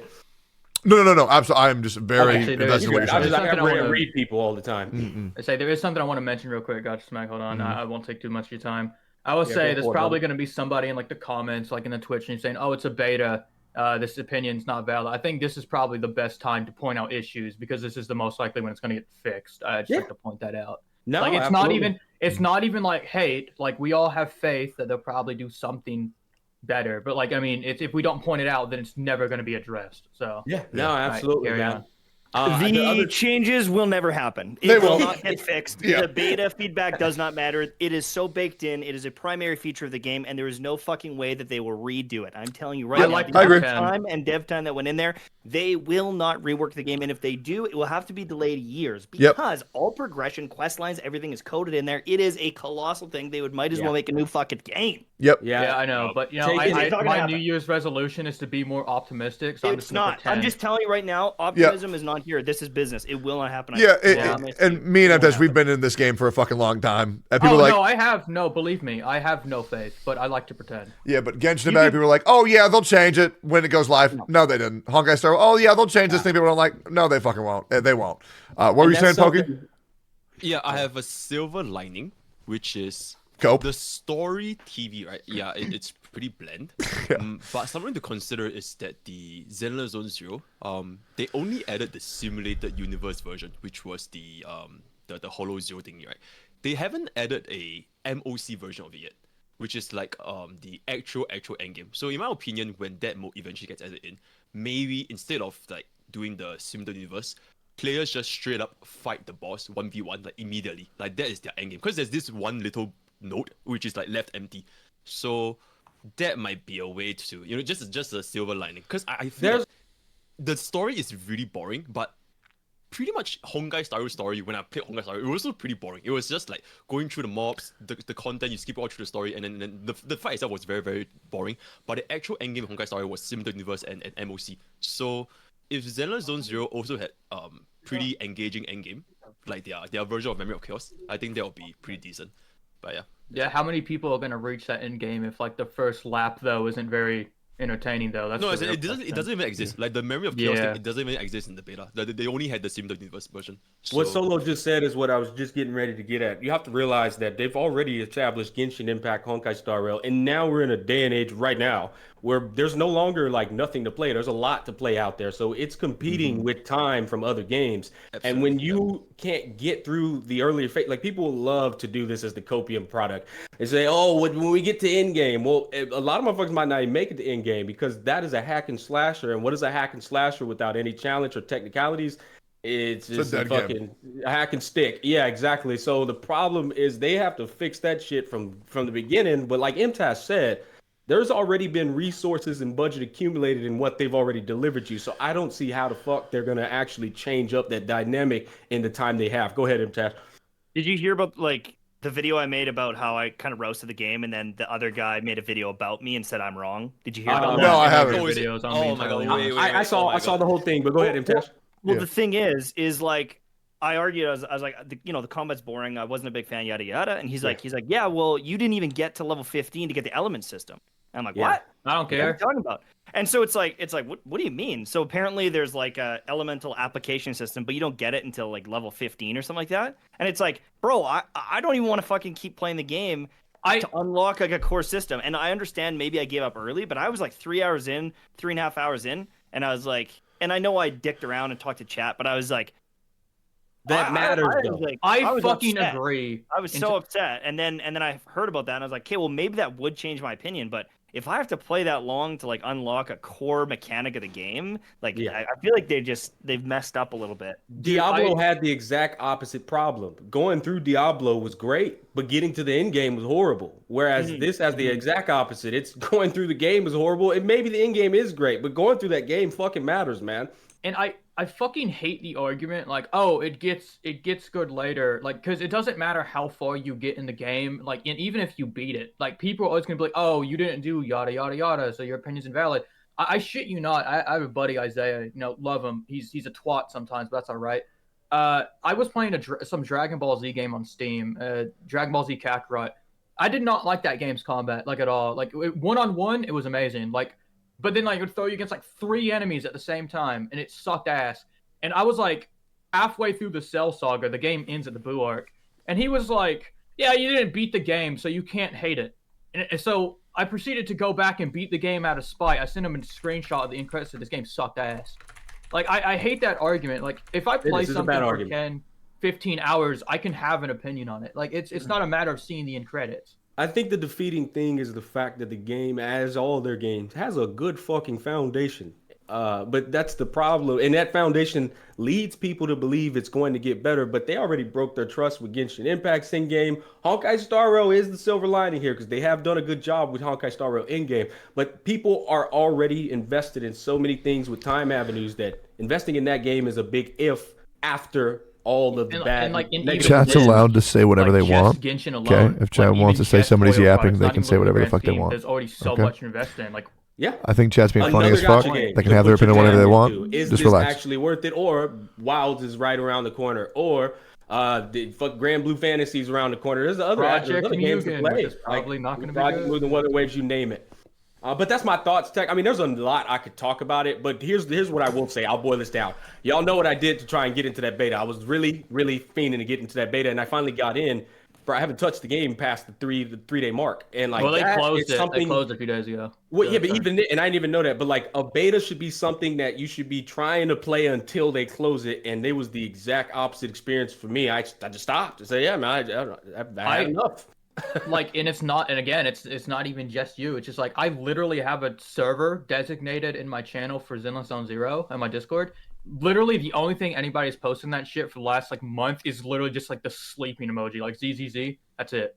That's all it is. It's just pages of it. Well, pages. That being said, I mean, the Gacha community, specifically the Hoyoverse community, is a bunch of whiny little bitches. So they probably will do that for anything. I mean, I've never met a more ungrateful, fucking pissy little bitch boy community in my entire life. Speaking of, so I mean, it seems to say that the Zenless Zone Zero thing is pretty much, it seems the combat's fun, the TV sucks, the story's mid. Which is pretty much what's everyone's opinion on the combat in that? I'm curious. I haven't played it. It looks fucking amazing. Me personally, I think it's very fun, but easily abusable. Go, Brax. I think people are overhyping the like complexity of it. Okay. I actually don't think it's that complex. I think parrying is very easy in that game. Oh, it is. Do you know like any idea what the window of a million times? So I don't think the complexity is good at all. I'm just saying that I think it's fun. I too agree. Yeah. When people say, "Oh, it's very complex," no, it's fucking not. Bro. First of all, sorry. So chat's being really funny. It's a mobile game. Right? It's a fucking mobile game. Like, it's not going to be complex. Honkai Star Wars is not complex. Genshin Impact is not complex.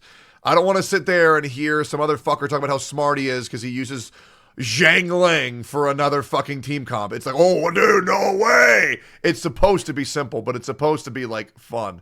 Regardless. MTech, what are you going to say? Yeah, I feel like the dodging windows are, like, pretty gracious and everything, but I don't know how many times I was just, like, essentially button mashing, and then I'd, like, switch to a character, and then switch to another character in the back. And I was thinking to myself, I'm button mashing and I'm switching all these characters, but, like, even if I slowed myself down and, like, consciously made the decision of the left character or the right character, would it even change the fight? And it's just like, I don't know if there was that many combinations that it would. Like, definitely if I sucked everyone up with Nicole and then, you know, continue my combo, maybe it's more efficient, but I think that the difference between average player and the best player is, like, I don't know if it's even worth the effort, kind of thing. I am curious. So you guys, how many of you here have actually played it? Because I have a lot of questions about the combat. I've played a lot of it. Okay, cool. Yeah. I am very curious. So in the trailer, you know, the wolf guy, he comes in, he starts fighting the boss, and, like, when he does the parry, he gets blown back, like, a pretty great deal. Does that ever a problem where, like, you're fighting a boss and you parry and, like, yeah, you survive the attack, but now you're, like, fucking eons away from the enemy and you can't hit him? Is that an issue in the game? No. Thank fucking God. No, it actually felt pretty good. Okay, thank God. But also another question, like, you know, Genshin game, you know, Hoyoverse games, it's always about teams. Like, you know, Genshin, who can you swap to get the elemental reaction? Star Rail, who has the best synergy? I played Honkai Impact 3rd for, like, an hour before Genshin came out, so it's probably not in the same game, but whatever. Is there even any room for, like, different team like, what do the characters do that, like, makes them work well with each other? Is there anything? Yeah, there's some characters that buff, like, the enemy. So actually, you know what? Rogue Killer, you tell us. Yeah. Hell yeah. Yes, sir. Have you played it all, Rogue, or no? I didn't get accepted to the beta. Hey, shit, never mind then, Brax. You're up, big dog. I know there's a lot of synergies. Like, there's a lot of character. So some people were complaining about was, like, people don't read, and that's why they don't think it's complex. Me neither. It's overrated. Oh, bro, like, who the fuck said that? Who said that? Do you know 1010? Oh my God! Okay, all right, yep. Hey, to be fair, Tech, he has a point though, and I'm gonna play that devil's advocate. Yeah, please go for it. He has a point because there are mechanics inside of that description that if you don't read, of course, a surface level, you're gonna say, yeah, this ain't complex. But if that mechanic says, oh, you have to press left, up, down, right in order for this bitch to do a tornado move, and you never ever read that, then yeah, that's a complexity that you're absolutely overlooking. Oh no, tornado moves in the game for God, they add like fucking Street Fighter inputs. Listen, like I 1,000,000% agree. Okay, like, so for example, if I can kill a frog with a rock, right, and it gets the job done, okay, well then the frog's easy to kill. It doesn't matter if I can use a rocket launcher to kill the fucking frog. I don't need to. No, Tectone, but the rocket launcher's cool. I know, it is cool, but like, if I can beat all content just slamming my head on the fucking keyboard, doesn't matter if the complex system exists. Like, sure, I mean, I guess they're there, right. But it's just like, I feel like a Souls game is nothing without computing the memory of the monsters. It's like that kind of game needs monsters with good patterns where you really have to practice at it to memorize the patterns, because that makes the combat more engaging. And without that game's dead. But go ahead. Yeah. Hey, Tech, when you say it was fun, like, what's your definition of fun? Because for me, when I looked at the combat in that game, when I compare it to, say, Punishing Grey Raven, if you guys have played that, I jumped into that game, that combat was so engaging and dynamic and fun. And it was like, I didn't get that feeling in Zenless Zone. Zenless Zone, it looked really cool, which was fun. The animations were really good, but it didn't have that gameplay satisfaction for me to what something like Punishing Grey Raven did. So I'll respond and then I'll let MTash go. So for me, the game takes a lot of inspirations from two of my favorite games. One is Persona, and another one is a lesser known game called Jet Set Radio Future, where the soundtrack of that is like fucking 1-to-1. Just being in the environment, I enjoy quite a lot. And also, you know, listen, I'm 30 now. Okay, I don't need overly complicated shit. It hits my dopamine receptors because it looks very pretty. And when I'm fighting, I'm like, okay, this looks really nice. And that's pretty much all I need. I press some buttons. I get to talk to my chat. It's low maintenance, and then pretty things happen every now and then. It's cool. That's how it's fun for me. Is just aesthetically pleasing, and also I enjoy the environment quite a bit. I can definitely tell I'm becoming a lot more of a casual player. The casual player the older I get, which is very surprising to me. But yeah. But Tech, you love Souls games, Love right? them. Love them. Okay, so the Souls game, and this is just me trying to get a better understanding on you. The Souls game, the moves aren't complex at all. And I think that's probably what we're getting at here with you is like you'd rather a complex boss fight than a complex move set. Absolutely, 1,000,000%. Okay, I'm just trying to understand it. Yeah, I think that's super valid. There was something I was gonna say about fucking Christ, I forgot. Patent pending. Continue. Because it's like whenever you fight, like sorry, go ahead, Amtash. Well, just the thing about that I found is like with Genshin, it feels like I've got a rotation where I'm like, I'm gonna debuff him and then I'm gonna buff my guy and then I'm gonna hit you, and I kind of like feeling like that feeling of like hit him with a water, then I vape him. Mm-hmm. With Zenless Zone Zero, it kind of just felt like everyone do damage, go. You know? Yeah, it's exactly that. Yeah. And so it's fun. It's like fast and stuff. And like if there's like a cool boss that I have to dodge a bunch, I think that changes it for me. If there isn't dodges, like huge slams, and it's like if you stand in that, you're dead, pretty much. Yeah.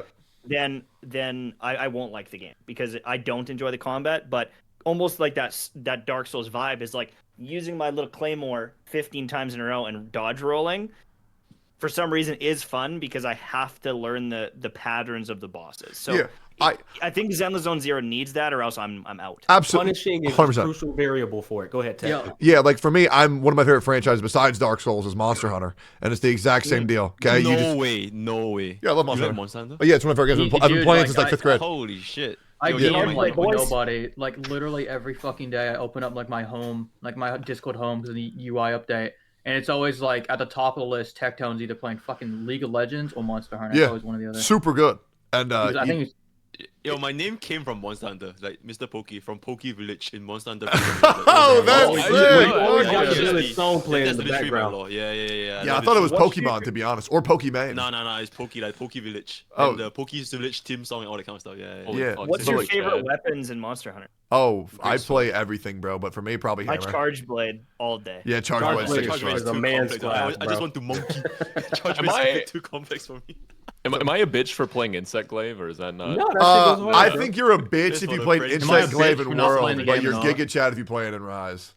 Okay, and Iceborne Insect Glaive gets transformed with that Wyvern dive, but in World, it's just why the fuck am I playing a class that's meant to fly on the ground the whole time?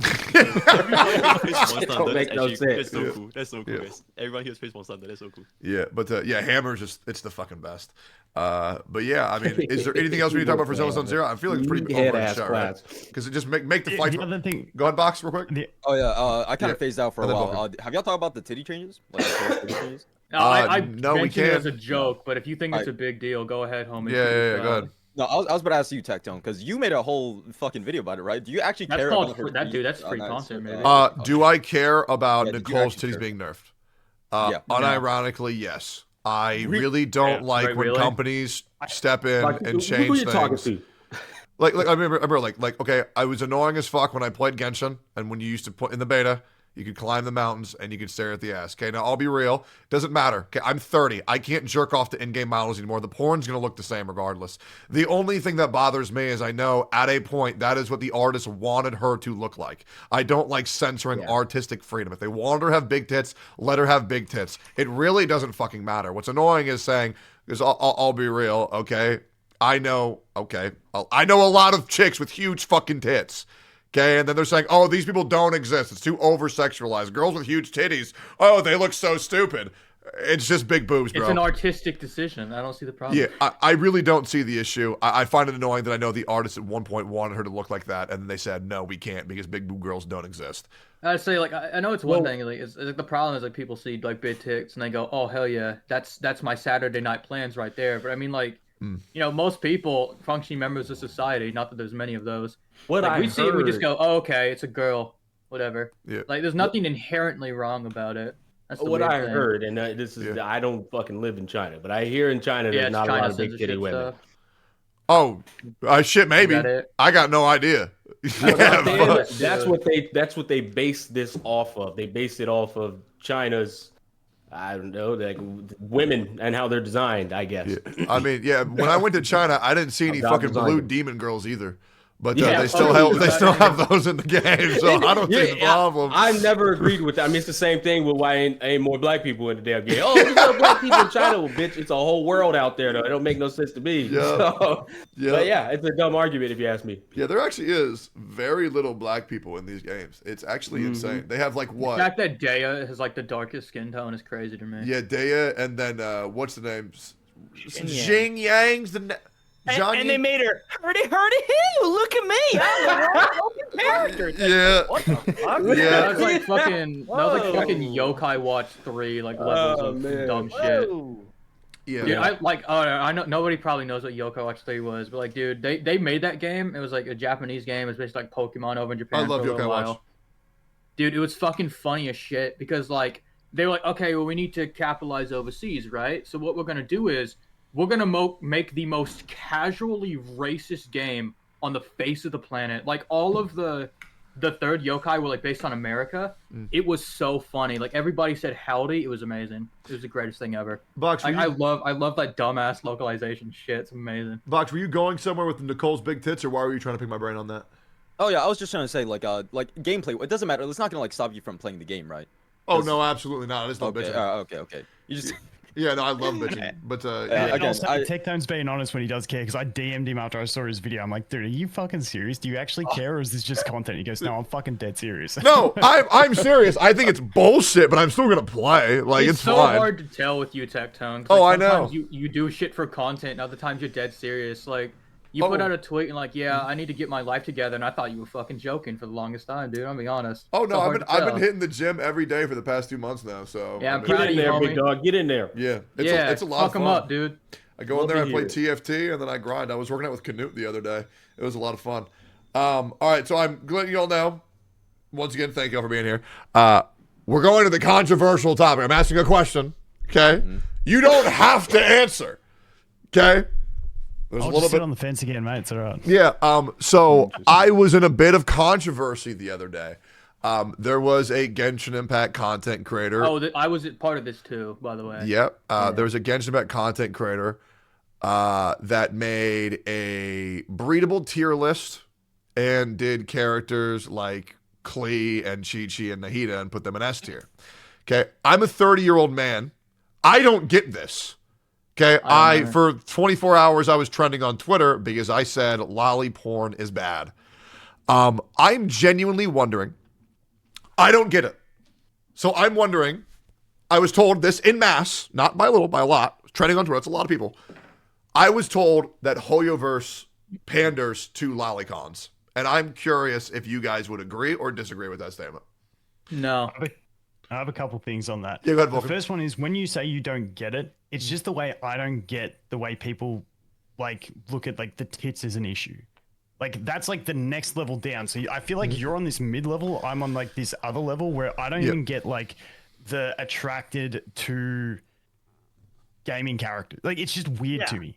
Okay, so I'm gonna go off get that. it from the first level, and this is just like a complete different level of degeneracy. Yep. And I think it's all kind of just weird, but that level is really weird to me, and I think it's fucked up.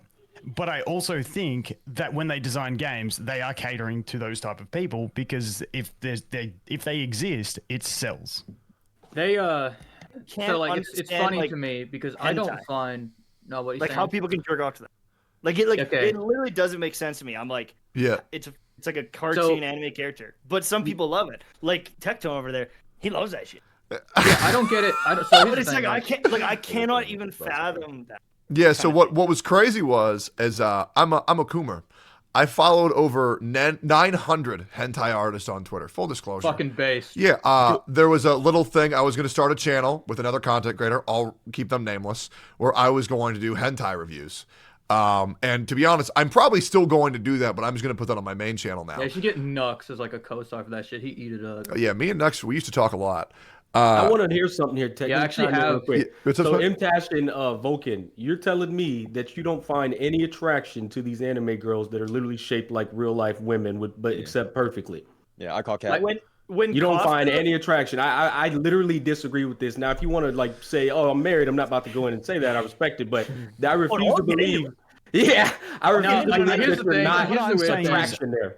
I understand the attractiveness of characters and stuff like that. Yeah. But it's like I don't get like the I'm in love with this character. Like I just don't get that. It's like no, this character is good. That's why I like them. They have this skill. Like I'm not there because like I'm in love. Like I'm more the other side where if a character's cool, like Sam, like that demon guy, like those are the things that excite me in a game. Not having a chick with big tits. Like it just doesn't like. I know, I get it. Yeah, see, as a kid, I had a crush on Bulma when I was like 12, but today I'm not going to say I have a crush on fucking Kafka. I'm just going to say she's fine as shit and move on with it. I get what you mean. And I think you're like me. The design. I there are appreciate the people. design. I get it. There are people who, to this very day, you know, back when Ting Yun, I saw Ting Yun in the game launch. I was like, yeah, I like this character because I thought she was a fucking kitsune. She's not. I got clickbaited so hard.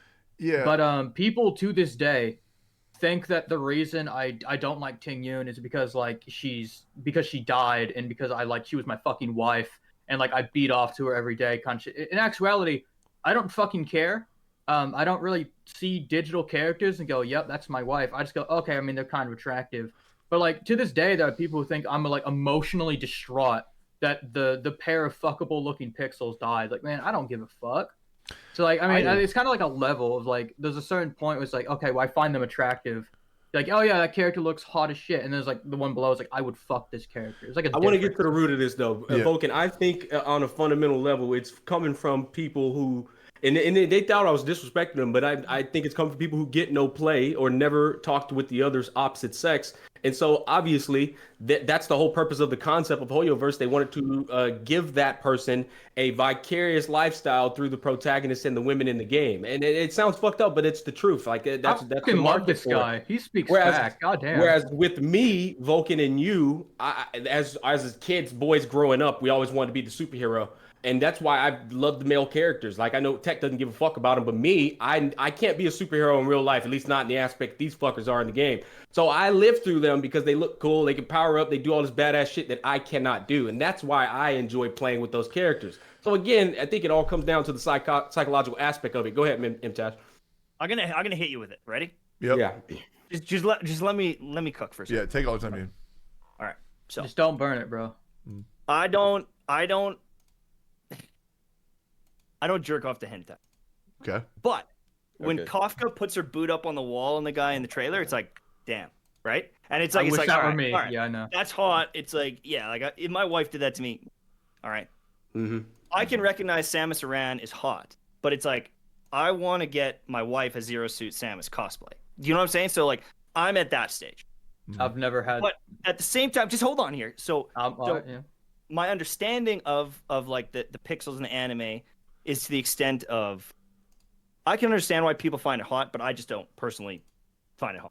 Just like my brother is gay, I understand why he loves his boyfriend, but I'm not attracted to men, and but I can understand why he is, and that's how he works. All right, so let me cook. All right. Yeah.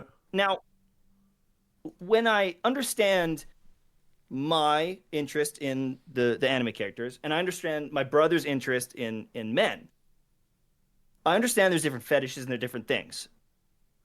Now, if someone likes children anime characters, there has to be some sort of layer, and I don't know where it is, where if they saw a cute child, they maybe like that as well. I don't understand how someone can be like, that fucking child anime character is breedable, and not like, I wouldn't question them, and I would not put my fucking kids around.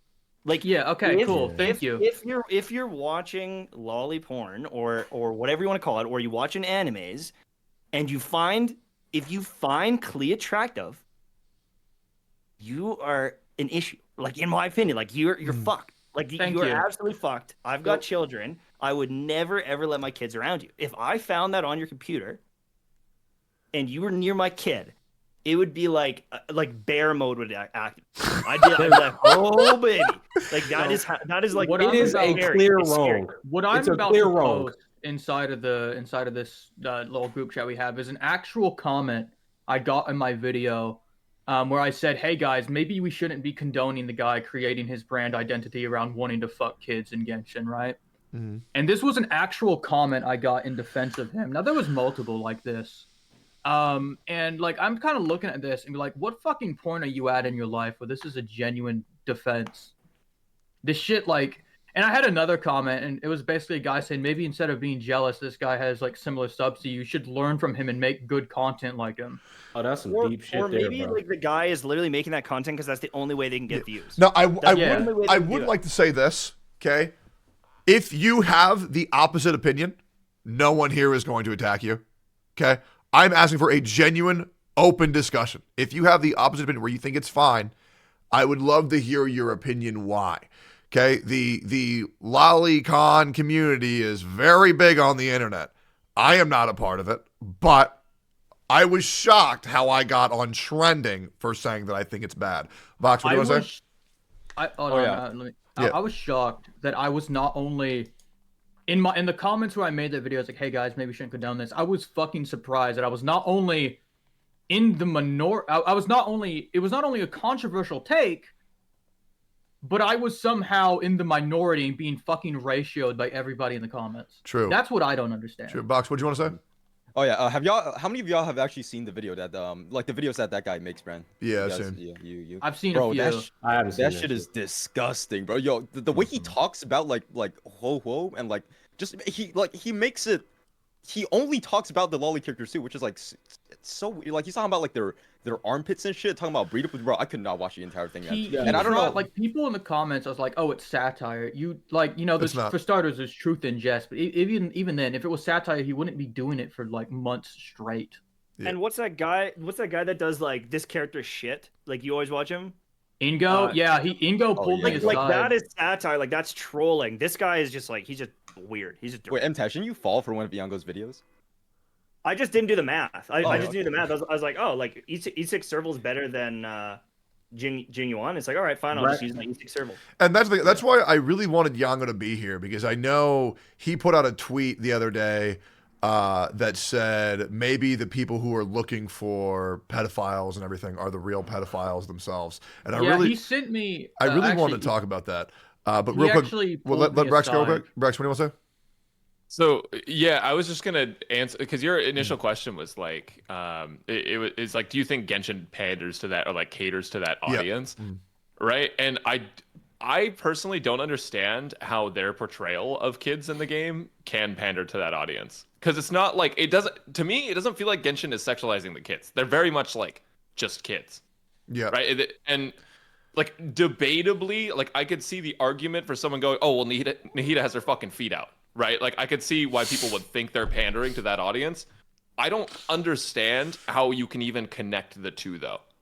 Yeah. Like it doesn't make sense to me. They fucking run like kids. They fucking act like kids. They're clearly fucking children. They do crayon drawings like kids. If you asked an AI to draw what would a goddess of like earth and grass look like, how many pictures do you think they'd be like barefoot?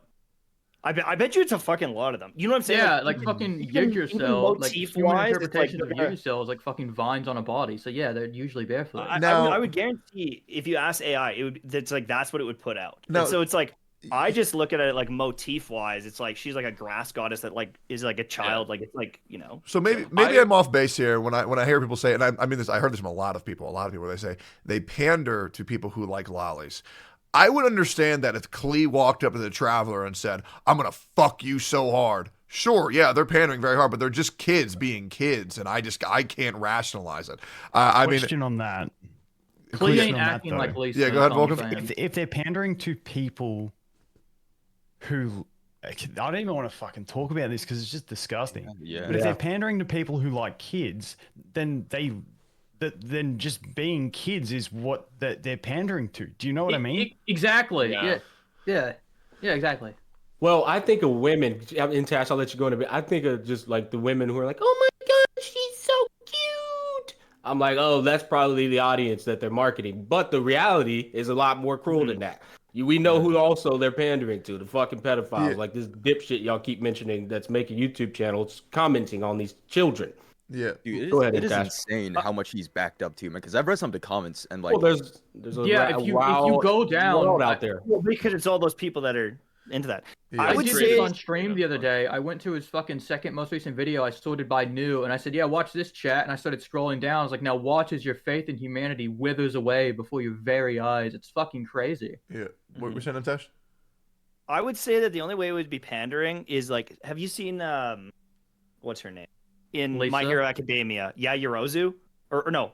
Yeah, She's Momo. she's got, Momo. like, Huge the tits. red Yep. shirt thing. It's like she's like a high school student, and it's like that is fan service. That is like pandering because it's like for me that's illegal. Like that's a 16-year like that's someone's Oh, is that daughter. the chick with like she pulls like She items out of her creates- kit? Yeah, she Yep. creates. Yeah. So, No, like, Yep. but MTash, she needs that so she can create stuff. Otherwise, it will rip her clothes. Oh, Oh, if you're fucking fucking hard. woe is her. right? Like, you know what I'm saying? Is like, it's like they're not doing anything like that. And I feel like that would be like the level of like this is like really, they're like catering to it. But I think it's just like a lot of weirdos. Unfortunately. Yeah, I think with Momo, she's I think she's supposed to be chat. What is it, 16, 17? And then in Japan, the age of consent is like 16. So I think that's why they draw her Is that way. that what it is? Because Which every is anime not a and good stuff, argument. characters are 16 years old. I'm I feel gonna be that's, honest, Like the general Oh, thing. sorry. Japan is 13 years old. Sorry. I'll tell you the Right. issue with that. I'll tell you the issue with that is like 13. whether it's the age of consent or not or whatever it is like maybe if you do like the Romeo and Juliet laws where it's like you were both 16 when it happened, yada yada yada. Oh, sorry. They that's upped it. different. They upped it to 16. Sorry, I want to correct misinformation. Sorry, go ahead, Baptiste. That Yeah. one guy from fucking Transformers with like the Right. laminated So if it's Romeo like and if it's like Juliet maybe cover. 16-year-olds that are falling in love in high school, that is not the same thing as you being a 34-year-old man watching an anime of a 16-year-old or you being in love with a 6-year-old kid. It's not the same thing. And I'm very passionate about this because like I am like a father and stuff, but even you know like in the hockey community, like coaches taking advantage of young men and stuff like kids get fucking preyed on and taken advantage of, and anyone who's out there who's attracted to kids and want that, like I fucking can't stand it. The Yeah. problem, yeah. So the thing is, the people who are listening and who are interested in this topic are going to be upset if I don't represent their side. I'm going to now play devil's advocate. Even though I strongly disagree on this side, still fine. I can Okay. still be objective. So they are saying in their minds that it's a video game, they're pixels. Why does it matter? Same thing for if somebody plays Call of Duty and kills people in a video game. Why is it wrong that they're attracted to children? Well, in a so video you're game? not beating your dick to the high score in Call of Duty. That's what I say. Okay, and here's another argument I got from some fucking dipshit. He said to me, and this is an actual comment, Dylan, where he's like some guy again, another one of my audience members, fucking love that guy. He's gonna be a mod as soon as I sort some shit out. But Come on. this motherfucker, he went into my comment, said, genuine question, what can you do when you are born a pedophile? Because you cannot do anything about, for example, That's being homosexual. crazy. And That I is have the fucking receipt. I'm gonna send it in the crazy. chat. Here it comes. Thank you, Dylan. Thank you, Dylan on Discord. Yeah, that's an actual fucking thing he sent me. I've never heard anybody say that ever. That's insane. I've never heard anybody argue it, and like I was fucking like it was live when it happened. Obviously, I was fucking dumbfounded. Like I didn't even have a fucking argument. I was like, I mean, I don't know what to tell you, bro. Like, I'm gonna be honest. Like So- I don't fucking know. If you're born heterosexual and that's what you're attracted to, it's like Yeah. that's what you're. And like if you are homosexual, like that's what you're attracted to. So like arguably there are people that were born that are attracted to kids for whatever reason. Like that's their thing. I think But- they've had but- some weird upbringings. Dude, Yeah, like, that's and, probably and probably it's like a there's gotta be nature something versus there. nurture thing. So But here's the final thing on it is regardless of what you find attractive, The law right says or no. wrong. if it's illegal, it's fucking illegal. You have to have like the compassion and the heart to not follow through with it. It's like even if you were born there or feeling that way, then you have to be like, but it's wrong because I will ruin their life. But it's wrong because I'm hurting them. But it's wrong because it's illegal. Right? But it's And just so pixels, dude. it has It's to. just It has to. pixels, now, they said. now I will also say I don't know. once Illegal's Andy, a go for bad this. example, It- by it- the way. it There's isn't shit that's illegal. That's not bad. Yeah, it's not that. So anime lollies, that's not illegal. It's a gray area in the law. So, I just want to say- put that out there. Yeah, I say because of that, you know, whatever. I'm not because there's not enough hours in the day for me to fucking witch hunt all these people who beat their dick to fucking Klee hentai. I don't care. just don't make it fucking public. Keep your shit in the closet and shut the fuck up. What do you think, Max? I think legality has fucking nothing to do with it. Truthfully, I think that if the reason you're not jerking off to children is because it's fucking illegal, that's I mean, okay, like, you know, props to you for respecting the law, but Jesus fucking Christ, why is that even a thought that occurs to you? Yeah. Right. Yeah, there's at that point you're skipping a few steps. Yeah, it's fucked. I feel like legality, I don't know. I feel like there's definitely some kind of disconnect, right? If that's something that you're even considering, if that's something that gets brought up to your, like, into your head, that's a different problem and you should address it. I'm very passionate about this kind of thing because I've seen it, like, in schools. So I got an ed degree. I don't know if you guys know this about me, but I was going to be a teacher before I decided to make DGen YouTube videos. Oh, I was going to be a teacher too. And so I had to basically do student teaching and stuff, and I learned so much about the teaching world. Like, so many fucked up things happen that you never hear about. And it's fucking terrifying, and it's sickening. You see the worst come out of people when they're put into a position of power. And when you're a grown-ass man or woman in a position of power around children, it's incredibly fucked to even put yourself into it, or like to even allow yourself to be in that position, like where you can affect people, like you can affect people in a negative way like that, especially fucking children. They don't know what they're doing. It's awful. And I feel like if you have that attraction to characters in an anime or a video game, it is fundamentally the same fucking thing. Yes. Yeah. Now, I'm once again, you know, I'm going to say some shit that people will probably be uncomfortable saying. Feel free to disagree with me if you like, 100%. So I'm going to give an example of where I think I get what people are talking about. There's a character called Android 21 in Dragon Ball Z. Oh, is that Vami, the pink skinned? Yeah, the pink skinned girl. I'm gonna post. Yeah, she's like fucking 4, bro. Yeah, so I'm gonna post an image, right, of Android 21. This character is 3 years old. Okay. Yeah, but come on. No, I know. Trust me. Right? I'm getting there. So there's the image of her, just in case you don't know. She's about she's 3 years old. I understand 1,000,000% if somebody is attracted to that because she looks like an adult, she acts like an adult, and in my opinion, that makes you an adult. Okay. My problem is that when you're attracted to, let's say, Kana, who's a character from Dragon Maid. I'm gonna link you a character, what she looks like real quick. Kana, Dragon Maid. This character, chime in on this too. Yeah, this character is 3,000 years old. Okay, so I'm gonna go ahead. But if it barks, it's a dog, and if it's fucking short and stubby, it's a goddamn child. Like, I don't. Yeah, so that is a 3,000-year-old character, is the Kana. No. Right, but if you're in the anime, they go to kindergarten, they draw with crayons, but people morally justify it by saying, oh, well, this character's 3,000, so it's fine. I really don't like that trope. There's a character that came out in Genshin Impact. If they're called 3,000, how come they don't act like it? Yeah, 100%. There's a character that comes out called Faruzan. She came out, and immediately they were like, this character's 1,000 years old. Nahida came out, and she's a child, and they're like, oh, yeah, she's 3,000 years old. I just really don't like when companies do that. That is one thing where I say I do think Hoyoverse would be pandering to that side of the community because, bro, if it looks like a child, just say they're fucking 3 in the game. Don't say they're 3,000 because that's going to let people justify it. It's so fucking crazy to me because, like, you know, brain and body develop at like the same rate. If it looks like a kid, it's a fucking kid. Like, you know, 3,000 years in Dragon years doesn't mean shit. Like, I literally made a video. Like, I was working on this before this shit happened, where it was just a bunch of things I found in Star Wars. Like, yes, let's talk about this, you know, stuff people may miss. And one of the things I want to do was about Huohuo's age. I was even telling Tectone, I almost cut it out of the video, but I said, no, fuck it. I'm not removing this. Huohuo, from what we know in game, is like somewhere between the ages of like 12 and 16 in human years, but she's like 60 in Foxian. And then there were people in the comments telling me, oh, well, she's legal. I deleted their comments because they were pissing me off. But, like, dude, if it acts like a fucking child, it's a goddamn child. Like, yeah. Then you get into the gray area of 16, 17, 18, 19, and people will always argue different things. And, like, what's your take on that? Like, if you I want to comment on that, but go ahead. Yeah, because that's like, so, like, I'm playing Black Clover and they released Summon OL. She's fucking OP, so the character's good. Yep. But it's like, she's 16. Like you shouldn't be sexualizing 16-year-olds.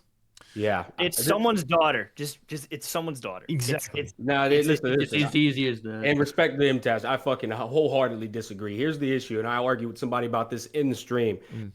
Every character that's designed in the game came from real life. If the character model is designed like a mature adult, then I don't give a fuck what the age says in the game, because if they got that model from a mature adult in real life. Yeah. If a character's 3,000 years old in a video game, it doesn't fucking matter, because they got that model from a child in real life. That's why it's not okay. Yeah. It's fundamentally dumb to say she's 16 in the game. How dare you be attracted to her? Bitch, that's a grown-ass woman in real life. That's why I'm attracted to her. Yeah, I think a good example, another good example. Wow.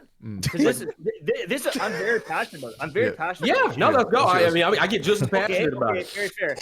There's grade 7 girls that are fully developed girls, and if the fucking gym teacher sexually fucking takes advantage of them like they did at my school, do you think that you know what I'm saying? Is like I don't give a fuck Hey, what their Box, body- you Hear me out. Hear me out. In real life, though, you can I actually think look Box at a wants to girl say and something, say, guys.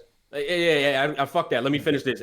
There's a girl, you can look at a girl in real life, Tash, and you can make a way better judgment call in real life and say, she might be underage. You know what I mean? But you can't make that call in anime, because anime girls that are 16 and 3,000 can literally look like the same exact model. Amber is Yoimiya is right. Yeah. And the other thing in is, real life, though, you're gonna see it. Go ahead. A lot of these characters in the anime who are like 16 years old or 17, 18 years old, who have the body of like, somebody who's 6'5", who's also served in the military as a war veteran. Like, it's insane. The body types are clearly based off of adult body types in the real world, and that's why it's more so body type.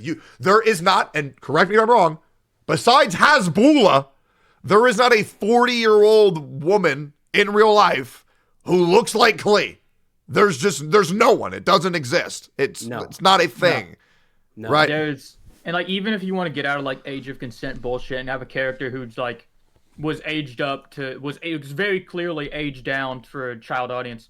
There's the Pokemon protagonist. They're 10, but they look like they're like 18. They look like they're somewhere in the range of like 14 and 18, like at least height wise.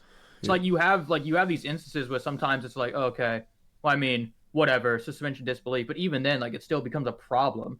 Like I don't. Also, Box, what do you want to say, dude? You were raising your hand in the corner over there. I lost my train of thought, bro. I'll be honest with you, man. Sorry, I got yeah, someone else can go. Yeah, anyway, my point with that is sometimes it's not even about pandering, but like, goddamn, Jesus Christ Almighty, like people who give them an inch, they take a mile. Talking about heights in Pokemon, I was so shocked at how short Charizard was when I first figured out how tall he fucking actually is. 5'7", bro. I'm taller than that thing. I just want to like sum that up one more time, though. You can make judgment calls in real life. You can't make the judgment call in anime unless it's off the character model. That's what I mean. The character model you can reference to real life. You can't reference their age to real life. Yeah, I thought Jotaro Kudo was like fucking. I probably said the name wrong. I thought he was like fucking 30, bro. 16. Dude. Yeah. Yo, Mr. Pokey, you look incredibly uncomfortable. What do you think? God damn, I mean, dude, getting cozy. Wait, okay. The topic was whether Mihoyo was pandering to like pedophiles, right? Yep.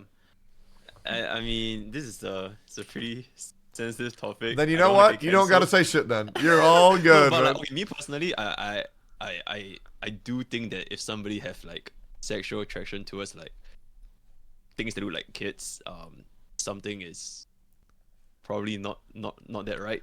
No matter what the age is in game, I do agree with like I just meant everybody. If they look like an adult, they're an adult, and if they look like a kid, they're a kid. It doesn't matter what the age is. So, the whole getting cancelled from the whole Lodicon community.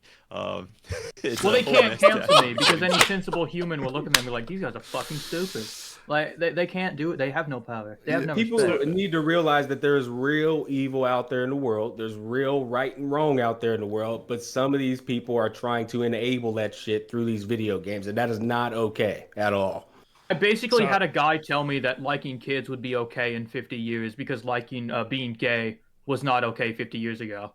Like, unironically, like, I got a comment like that. Like, I said, you are the dumbest motherfucker I've ever met, and then deleted his comment. Just fuck him. So I think we're all in agreement, but it's still okay for Tectone to get cancelled. Yeah, of course. 100%. Dude, I can't believe you said you like kids, Tectone. What the fuck? First man? of all, I didn't say that. Oh my god, hold on, no, dude. I did not say that. It is such bullshit. Like, unironically though, Tectone called a guy out for something, and then the other guy was praised, and I'm like, and should be a fucking clear cut. You know, it shouldn't be a discussion. It should be pretty obvious.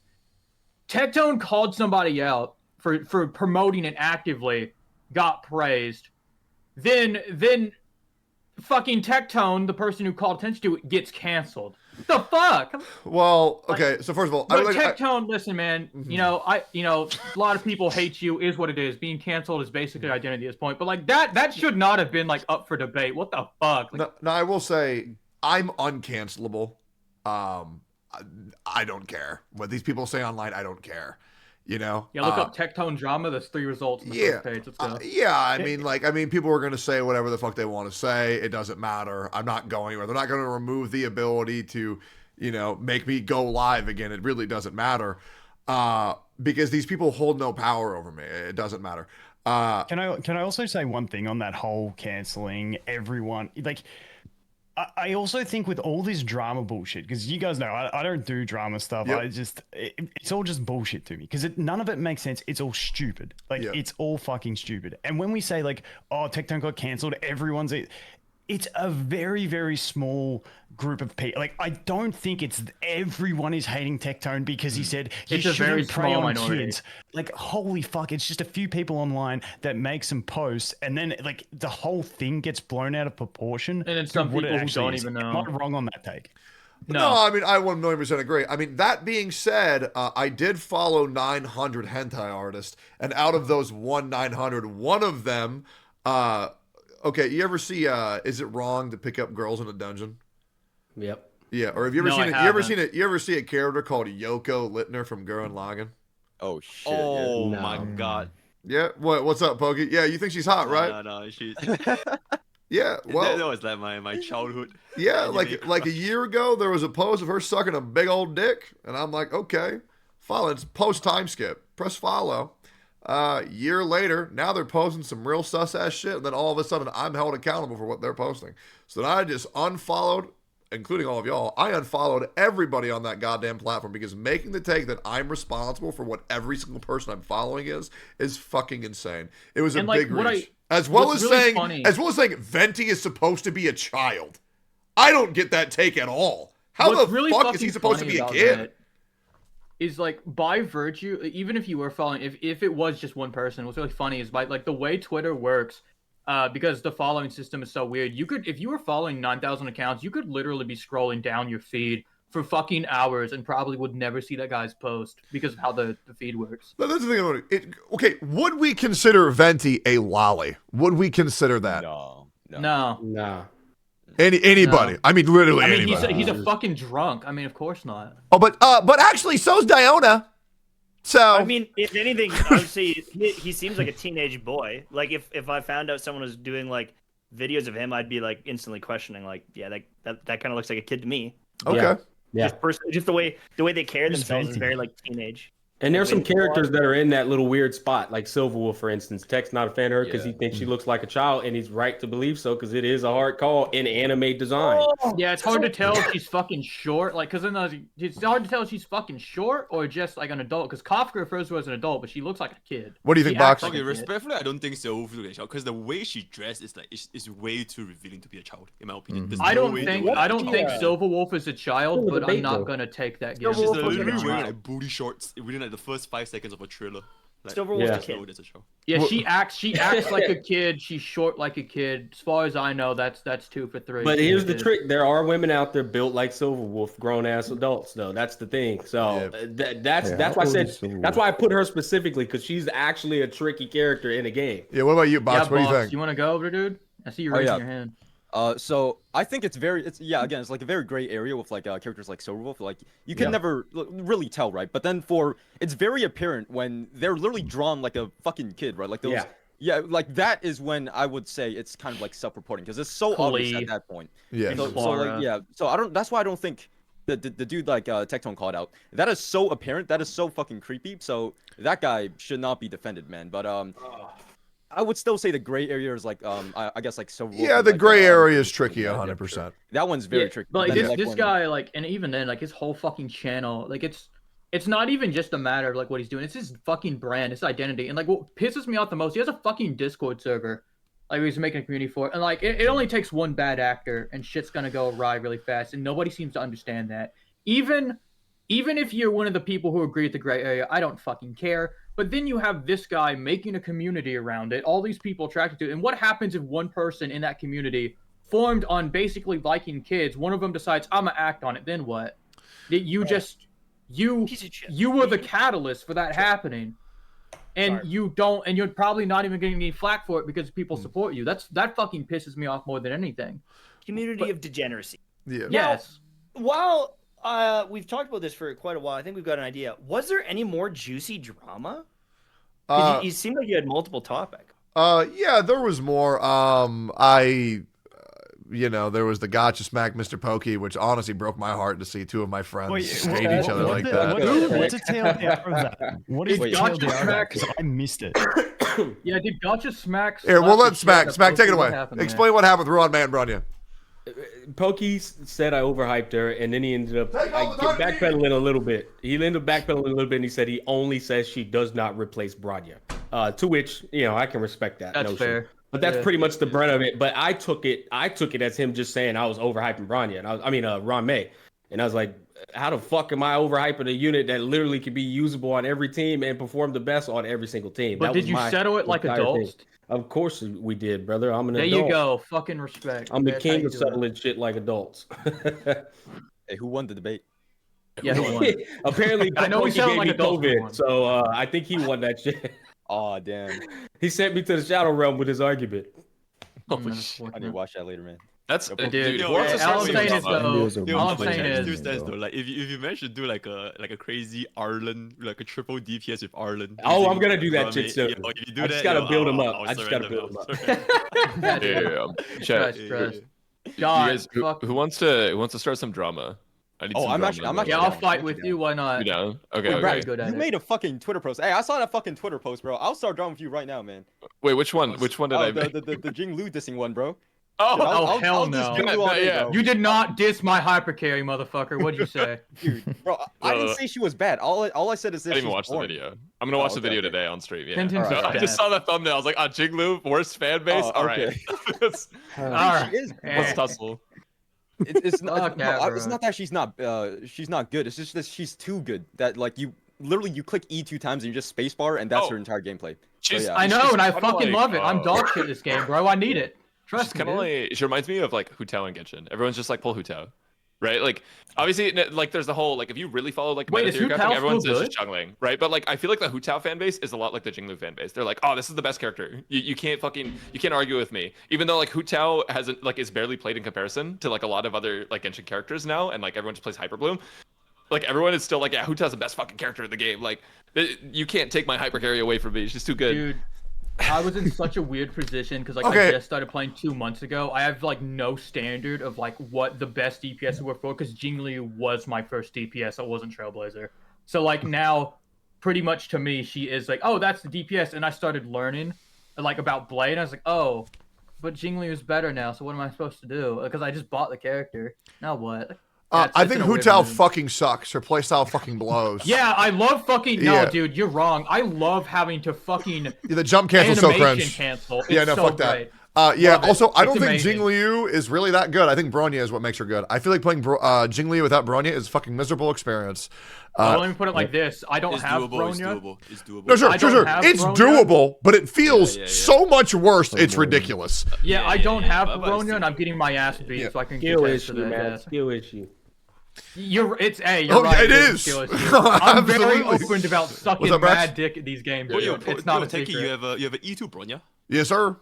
Yeah, fuck you, Tectone. You want to share? That's crazy. Want to share? That's free to play. I hope we get like the 5-star selector, dude, because like it's gonna take me like 6 months before I get like the free 5. And like I have Bronya's. Has anyone hit the 300 yet as free to play? People are finally starting. I need 16. I need 3 more singles. I just had a guy send me a video. Somebody just hit it. Like people are finally starting to get to that point. It's fucking over for me, boys. I got Bronya's light cone. It's on my Ting Yun right now. That shit's basically collecting dust. Like I need a Bronya. Yeah, so I need 16 more, but the last bit of drama I want to talk about, and I want you guys just to be completely honest with me. This one's big. So I'm not sure if you guys saw the other day, and after this y'all can all dip if you want. I'm not sure if y'all saw the other day, MTashed has quit being free to play. And that's a big deal. No way. Now, the problem is that we're trying to decide if I'm free to play. Because I've been told that some people know that I've spent gems illegally on my account. Now, I have proof that I haven't. Now, I would like to know, do you guys think I'm free to play, or do you think that it's one big ruse? No, I think you're sleeping. I think you're sleeping with Orange Jesus and Lady Luck. That's what I think's happening. Because you're really fucking lucky. What about you, Vulcan? Yeah. I just don't care. Like, it doesn't matter. Really, is it really something that matters? Like, I've got this whole thing because I'm free to play in every game I play because like that's just me. I've mentioned this before. Like, as soon as I spend, I drop the account. It's just some weird thing where I don't enjoy the game as much. I don't give a fuck if someone's free to play if they've spent $10, if they've spent $10,000. It makes no difference. It's just such a nothing flex. Like spending money. Spending money is like what casual people do because it's easier to just drop like, I'm gonna drop $30 instead of spending 1,000 hours. Like it's kind of like what it is. It's not really a flex. Like, oh, I'm free to play. Oh, okay. I hope you enjoyed wasting 1,000 hours of your life. Like, it doesn't matter. It's just a convenience. One man once said that casual players don't spend money, but that's I don't neither agree here. with that, man. Yeah, that's neither here nor there. But what I am wondering is, okay, I have had gems put on my account. Okay, I have 6,840 of the blue gems on my account, and then I have 13,600 stellar jades on my account from the daily pass. I have spent 0 of them. Okay, I've spent 0. They're staying on my account. I never will use them. But is the matter of me having gems put on my account that I don't spend, does that make me not free to play? No. If you don't spend it, no. The only problem. What would you do even if you were to spend it? Like, what are you gonna spend I would it on? say Because you pretty much have like everything, right? Yeah, unless you have like almost all the good units already at this point. Yep. Yeah, I there's agree. no way of turning off gifting either. So like you can't even prevent it. So who cares? What about you? I absolutely believe you're free to play only because you've actually had the willpower and discipline to skip banners. You don't own Blade. You don't own Genuine. You don't own a number of the characters. Do you know how hard that is? So fast. Now, it's not hard for me. That's only something a free to play person can do. Dude, I once went 40 days without pulling just so Huo. I can get Huo like 143. I was so fucking mad. What were you saying, Like same shit with Ron May. And like I see these people in my Discord chat. They're like, I saw this one chick. Her name was Kenny's. She was pulling to get pity on Silverwolf so she could get Argentine. I was like, that's the dumbest fucking thing I've ever seen. It's insane. actually crazy how much restraint people need to have to not pull. True. Yo, Vulcan, what were you saying? I was just saying having restraint has nothing to do with being free to play. Like, how? I'm free to play. Jing Yuan came out. I'm like, nah, I'm skipping him. I did the trial where you play with the god. I'm like, yeah, I'm putting some summons in. Then it's like every character, I do the same thing. I'm like, just a few, just a few. And then like I was summoning for QQ, got Luocha, wasn't going to summon for Luocha. Then I got him and I'm like, oh, well, may as well put a couple summons into Blade. Got Blade. And it's just a snowball. It's just the luck of the draw. Yeah, wait, so the consensus is, and anybody's free to object. So the consensus is I am free to play then, yes? No, I think you should. I mean, I feel like if I say no, you're gonna pull up a Google Doc and. No, I'm not gonna say anything. I'm just wondering. No, I don't think you spent money. No. What's up, Brax? Wait, hold on. Sorry, this is an emergency, man. Rogue is raising his hand in Yeah. Oh yeah, go ahead, Rogue. What up, baby? It's Rogue's I have turn. a question. So like, there's gonna be a time where you run out of jades. Maybe, right? What are you gonna do when you get to the part where the part of your jades where it's like pay to win? Oh, what's gonna happen? Yeah. And there's a character I want. Yeah. I'm gonna get him. Yeah, I'm gonna get him, right? But as the reality is right now, because I've won every 50-50, I'm free to play. But listen, if my Black Swan pulls go bad, I'm breaking the streak. Okay, I don't care. I'm just I'm doing the same thing. Change my name from free to play God to Tectone. 100%. But until then, hey man, we're chilling. And I expect you to make an EXE out of that eventually. Oh, yeah, for surely. I think Pentacon is going to be the time where I spend lots of money because those are are some great characters. Yeah, if you want to make an EXE of somebody fucking suffering during their pulls, I'm your guy. I swear to God. Hey, everybody it's a in the nightmare, community, dude. man. Look, Yeah. It's a come nightmare. together. Last question, and then we're all done. Is there any content creator for the Honkai Star Rail Genshin community or Gacha community that y'all think I should talk to eventually, or anybody who y'all's content you've been really enjoying? Just like a quick shout. There to any is. content I you've do been got enjoying. somebody. I got 2 people Okay, actually. go ahead. Who? So using the influence you gave me, I've been going to a lot of smaller ones. There's a guy. His name is Knowles Gacha. I fucking love him. He's amazing. Okay. And there's another person. She's a VTuber, Angry Owlcat. Yep. Both really nice people. I've collaborated both of them. Fucking love them. What about you, Vulcan? I'm just trying to think. Basically, I all like the people we Io. get through. EO's one. Yep. Yeah. EO's good. Moon as well. Who's who else? Moon? God Doggos. Who else have we got? Oh, dude, I've had a mind blank on his name. He does all the. He does like really good gameplay videos. Fuck. We've had Tumbo. Yeah. Okay. Yeah, I raid Tumbo's a lot another of. I raid a lot of smaller creators. Into my streams. Yeah, I don't. And, Fuck like, them. Yeah. Anyway, I found a lot of like really nice ones. I've rated a few. There was one time I rated somebody. They like immediately ended stream. It was crazy. But like I've found a few nice people. Yeah. Knowles Gacha is probably like the one I've ranked high up there. He's amazing. You guys should look into him. He's a great guy. What about you, Brad? Angry Owlcat as well though. I sometimes raid Tectone to help out smaller creators, bro. Yeah, dude. that's I huge. rated. I used to raid Tectone. I was like, why the fuck am I raiding? Like my audience is basically his. I need to raid somebody else. Hold on. Basically, Omega Lol. What about you, Brags? Yeah. So I don't know if have you talked to Sevi before? Yeah. Yeah. Yeah. Okay. She's great. Another creator would be Mina Aoyama. So she's been streaming a lot of Star Rail. She's a She's a lot VTuber? of fun. Yeah. Yeah. she's a VTuber. Yeah. Oh yeah, I got a Right. VTuber I'm actually working on. By the way. I DM'd her the other day. She seems nice. What about you, Gatchback? Any Gacha creator that you think's just been fucking killing it lately? I was just saying, I like Io. I think he carries himself well. He has good conversation. He hits some good topics. I think he would be able to chime in some good different perspectives at the very least. Yeah, I Is feel that like, guy- him about Zenless. He had a. Is his name spelled IYO? yeah. Yeah. The problem, I know that guy. He seems awesome. the problem with Yeah, he's made EO some is really that good videos, but- he copes mad hard about Yeah, they'll change the watch beta. one of his videos. Like he seems About like what? a good guy. Oh, he goes hard about Yeah, the he copes so hard about beta. He's like, oh yeah, they'll change it from the beta. No, they fucking won't.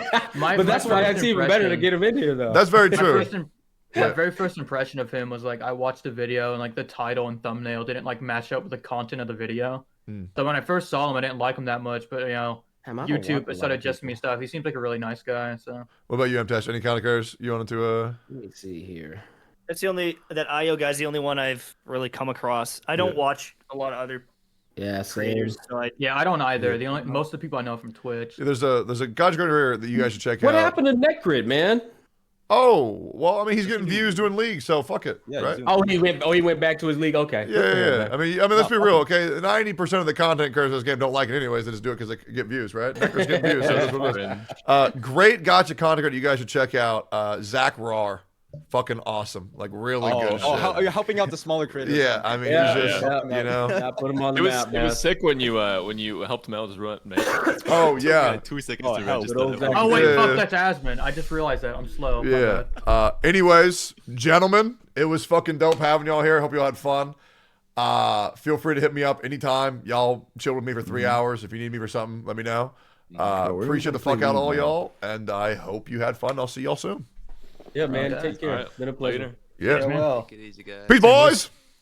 All right, gentlemen. Go follow everybody who was there. That was great. What'd y'all think? I thought that was great. The great yappening of 2024 was so funny to me. That shit was so funny. The chat was killing me the whole time, bro. That shit was so funny. That shit, dude, chat killed me the whole time. How was it? Did y'all have fun? Regardless, I had a great time. If you're still here on the YouTube video, please like, comment, and subscribe. Let me know who you want to see. Let me know who you don't want to see ever again. And hope you enjoyed for Gacha Cast number 5 for who knows. And yeah, feel free to chime in with how you felt about it. Is what it is. Hope you guys had a blast. And thanks for watching, boys.